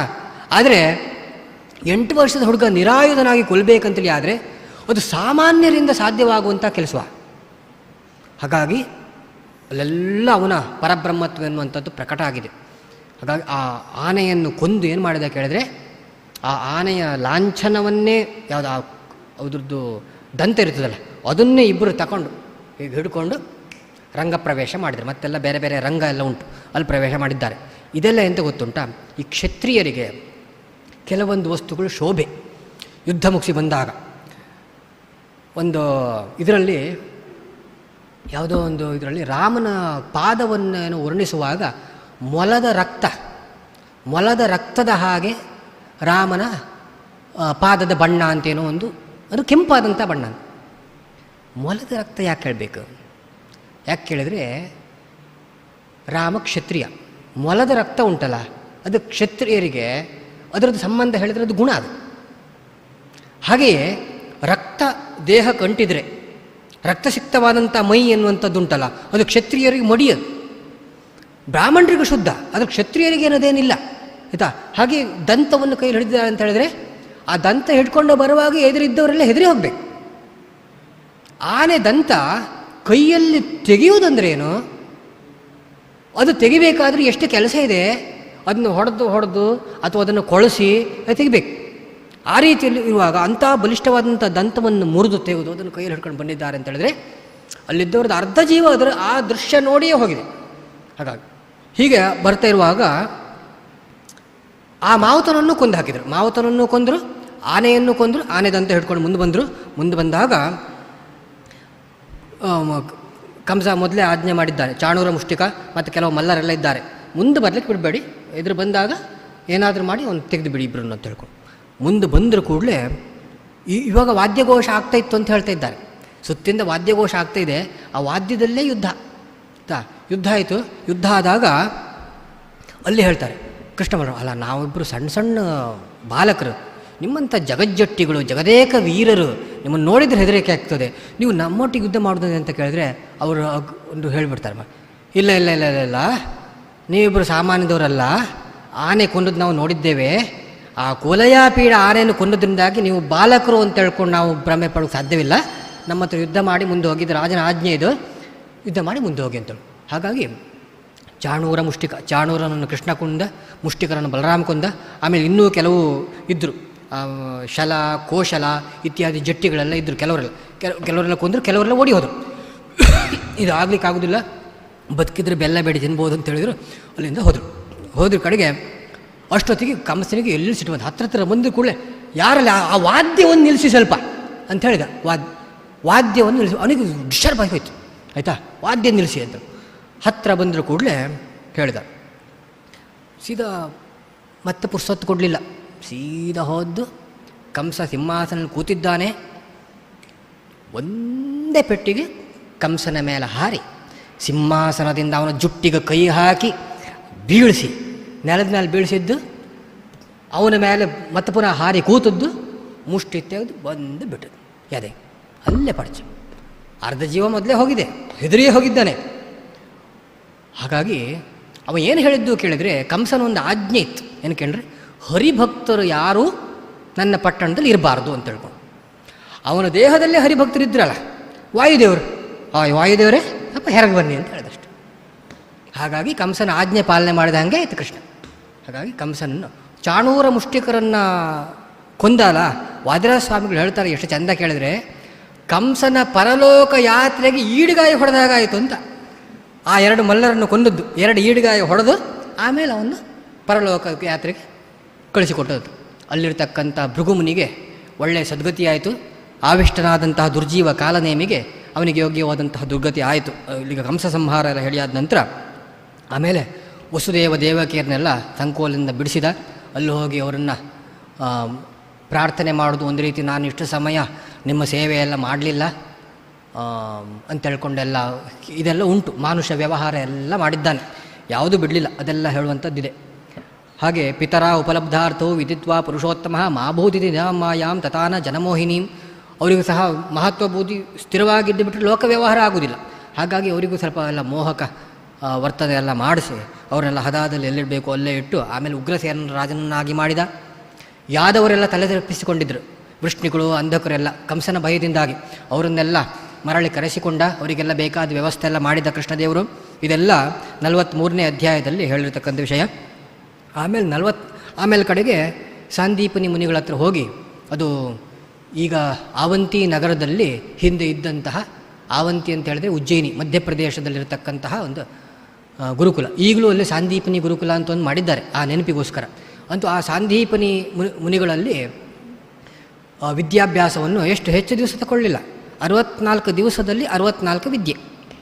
ಅದನ್ನು ಕಲಿತ ಹಾಗೆ ನಟನೆ ಮಾಡಿ, ಯಾಕಂತ ಹೇಳಿದ್ರೆ ಎಲ್ಲ ವ್ಯವಹಾರ ಆಗಬೇಕು, ಉಪನಯನ ಆಗಬೇಕು. ಅದಕ್ಕಿಂತ ಮುಂಚೆ ಉಪನಯನ ಮಾಡಿಸಿದ್ದಾನೆ, ವಿದ್ಯಾಭ್ಯಾಸ ಆಗಬೇಕು. ನಾನು ಸರ್ವಜ್ಞ, ನಾನೇನು ಮಾಡೋದಿಲ್ಲ ಅಂತೇಳಿ ಆಗಿದ್ದರೆ ಆಗುವುದಿಲ್ಲ. ಪ್ರಾಪ್ತೇ ನರೇಶು ಜನನೇ ನರವತ್ ಪ್ರವೃತ್ತಿ.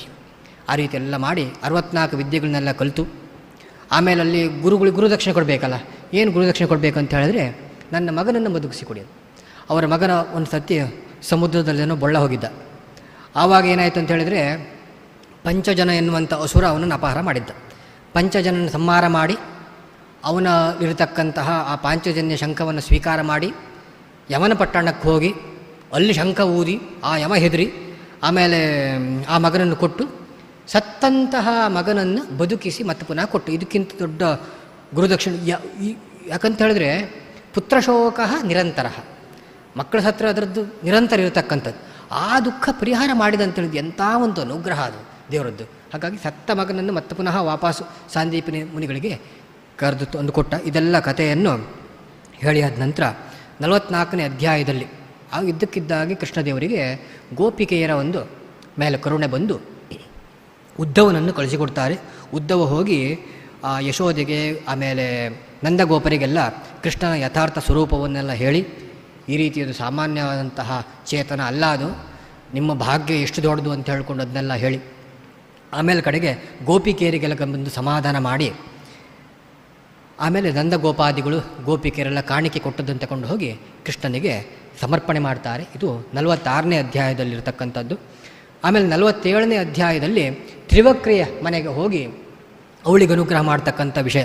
ತ್ರಿವಕ್ರೆ ಹಿಂದೆ ಕಂಸನ ಸಂಹಾರಕ್ಕಾಗಿ ಬರುವಂಥ ಕಾಲದಲ್ಲಿ ಅವಳನ್ನು ರುಜುಕಾಯಳನ್ನಾಗಿ ಮಾಡಿ, ಅವಳಿಗೆ 3 ಕಡೆ ಗೂನಿತ್ತು.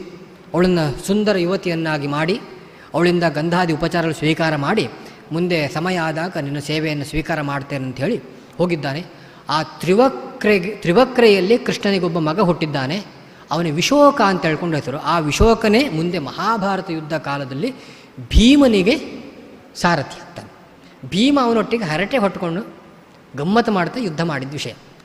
ಹಾಗಾಗಿ ಕೃಷ್ಣನ ಮಗನೇ ಭೀಮನಿಗೆ ಸಾರಥಿ. ಹಾಗೆ ಆ ಒಂದು ಭಾಗ್ಯ ಅವನಿಗೆ ಬಂತು. ಹೀಗೆ ತ್ರಿವಕ್ರೆಗೆ ಅನುಗ್ರಹ ಎಲ್ಲ ಮಾಡಿ ಆಮೇಲೆ ಅಕ್ರೂರನ ಮನೆಗೂ ಹೋಗುವಂಥ ವಿಷಯ. ಇದೆಲ್ಲ 47ನೇ ಅಧ್ಯಾಯದಲ್ಲಿರುವಂಥ ವಿಷಯ. ಅಕ್ರೂರನ ಮನೆಗೆ ಹೋಗಿ ಅಕ್ರೂರನಿಂದ ಎಲ್ಲ ಪಾದ್ಯಾದಿ ಎಲ್ಲ ಸ್ವೀಕಾರ ಮಾಡಿ ಅವನಿಗೆ ಅನುಗ್ರಹ ಮಾಡುವಂಥ ವಿಷಯ. 48ನೇ ಅಧ್ಯಾಯದಲ್ಲಿ ಒಂದು ದೊಡ್ಡ ಅವತಾರ ಕಾರ್ಯ ಆಗಬೇಕಾದದ್ದು ಯಾವುದು ಕೇಳಿದ್ರೆ ಮಹಾಭಾರತ. ಅದ್ರ ಬಗ್ಗೆ ದೇವರು ಗಮನ ಹರಿಸ್ತಾನೆ. ಅಕ್ರೂರ ಮತ್ತು ವಿದುರರಿಗೆ ಹೇಳ್ತಾನೆ, ನೀನು ಒಂದು ಸರ್ತಿ ಈಗ ಪಾಂಡವರು ಬಂದಿದ್ದಾರೆ, ಬಾಲ್ಯಕಾಲದಲ್ಲಿ ಬದರಿಯಲ್ಲಿದ್ದರು, ಆನಂತರ ಈಗ ಆಸ್ಥಾನಕ್ಕೆ ಬಂದಿದ್ದಾರೆ. ಒಂದು ಸರ್ತಿ ಆ ಕೌರವ ಪಾಂಡವ ಧೃತರಾಷ್ಟ್ರಾದಿಗಳ ಸ್ಥಿತಿಯೆಲ್ಲ ಹೇಗುಂಟು ಅಂತ ಹೇಳ್ಕೊಂಡು ವಿಚಾರ ಮಾಡಿಕೊಂಡು ಬಾ ಅಂತ ಹೇಳಿಕೊಂಡು ಕಳಿಸ್ತಾನೆ. ನೋಡಿ ಎಷ್ಟು ಕಾಳಜಿ. ಪಾಂಡವರ ಮೇಲೊಂದು ಅನುಗ್ರಹ ಮಾಡಿದ್ದಂತ ಹೇಳಿದರೆ ಅದು ಅನ್ಯಾದೃಶ. ಮತ್ತು ಪಾಂಡವರು ಆ ಭಕ್ತಿ ಇಟ್ಟದ್ದು ಹಾಗೆ ಕೃಷ್ಣನ ಮೇಲೆ. ಎಷ್ಟು ಭಕ್ತಿ ಕೇಳಿದರೆ ಅವತಾರ ಸಮಾಪ್ತಿ ಆದ ನಂತರ ಒಂದು ದಿವಸವೂ ಪೃಥ್ವಿ ಪಾಲನೆ ಮಾಡಬಾರ್ದು ಅಂತೇಳಿ ದೀಕ್ಷೆ. ಅಲ್ಲಿ ಅವತಾರ ಸಮಾಪ್ತಿ ಆದ ನಂತರ ಅರ್ಜುನಗೆ ವಿಷಯ ಗೊತ್ತಾಗ್ತದೆ, ಬಂದು ಅಲ್ಲಿ ಹೋಗಿ ಹೇಳುವಂಥ ಒಂದು ವಿಷಯ ಉಂಟು.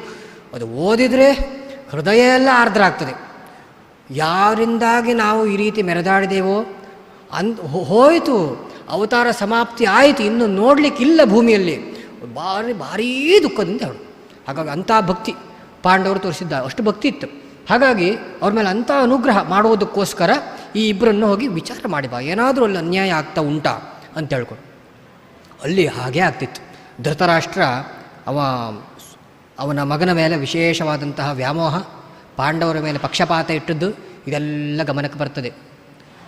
ಒಂದು ಕಡೆ ಸ್ವರಾಜ್ಯ ಮಾಪು ಭಯತ್ರ, ಎರಡೂ ಕಡೆಯಲ್ಲೂ ಸಹ ಪಾಂಡವರಿಗೆ ಜಯವನ್ನು ಕೊಟ್ಟ.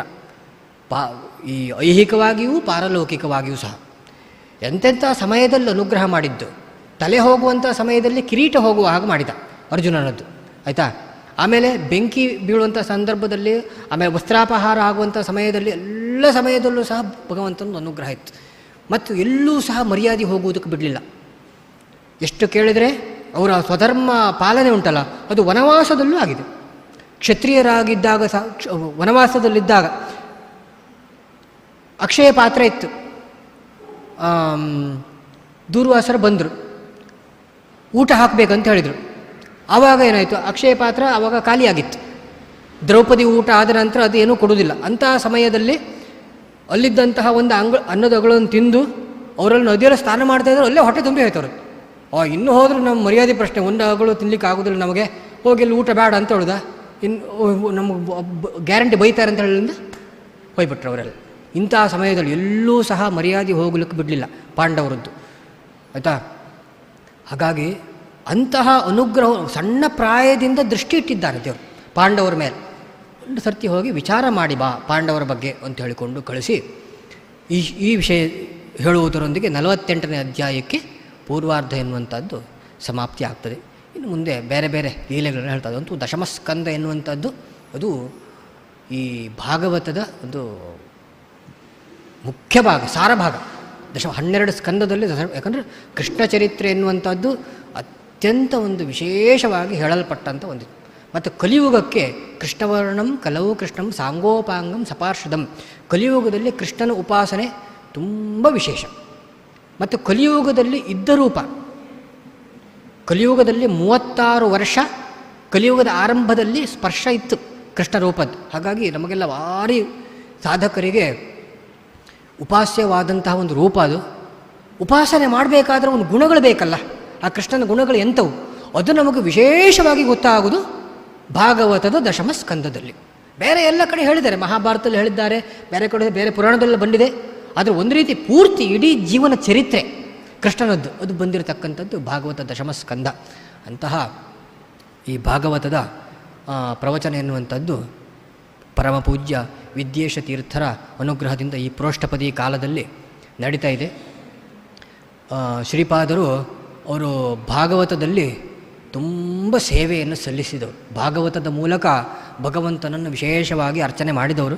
ಅವರಿಗೆ ಭಾಗವತ ತೀರ್ಥರು ಅಂತೇಳಿಕೊಂಡು ಹೆಸರು ಕರೆದರೂ ಏನೂ ತಪ್ಪಿಲ್ಲ. ಅಷ್ಟು ಅವರು ಭಾಗವತ ವಿಷಯದಲ್ಲಿ ಒಂದು ಸೇವೆಯನ್ನು ಭಗವಂತನಿಗೆ ಸಲ್ಲಿಸಿದವರು.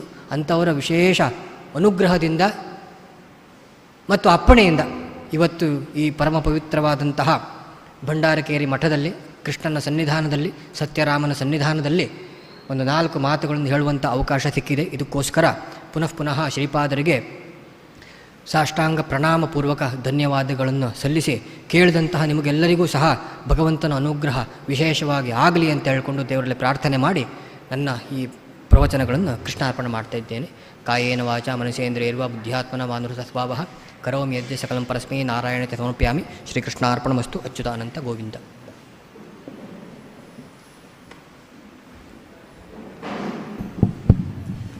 ಭಾಗವತದ ದಶಮಸ್ಕಂದದ ಪೂರ್ವಾರ್ಧವನ್ನು ಪೂರ್ಣವಾಗಿ ಅದರ ಪೂರ್ವಾರ್ಧದ ಅರ್ಧ ಭಾಗವನ್ನು ಪೂರ್ಣವಾಗಿ ನಿರೂಪಣೆ ಮಾಡಿದ ಪಂಡಿತರಾದ ಶ್ರೀ ಮಹೇಂದ್ರ ಸೋಮಯಾಜಿ ಆಚಾರ್ಯರಿಗೆ ಭಂಡಾರಕೆರೆ ಮಠದ ಪರವಾಗಿ ಹಾಗೂ ನಿಮ್ಮೆಲ್ಲರ ಪರವಾಗಿ ಅನಂತ ಧನ್ಯವಾದಗಳು ಮತ್ತು ನಮಸ್ಕಾರಗಳು. ಈಗ ಎಲ್ಲರೂ ಪ್ರಸಾದಕ್ಕೆ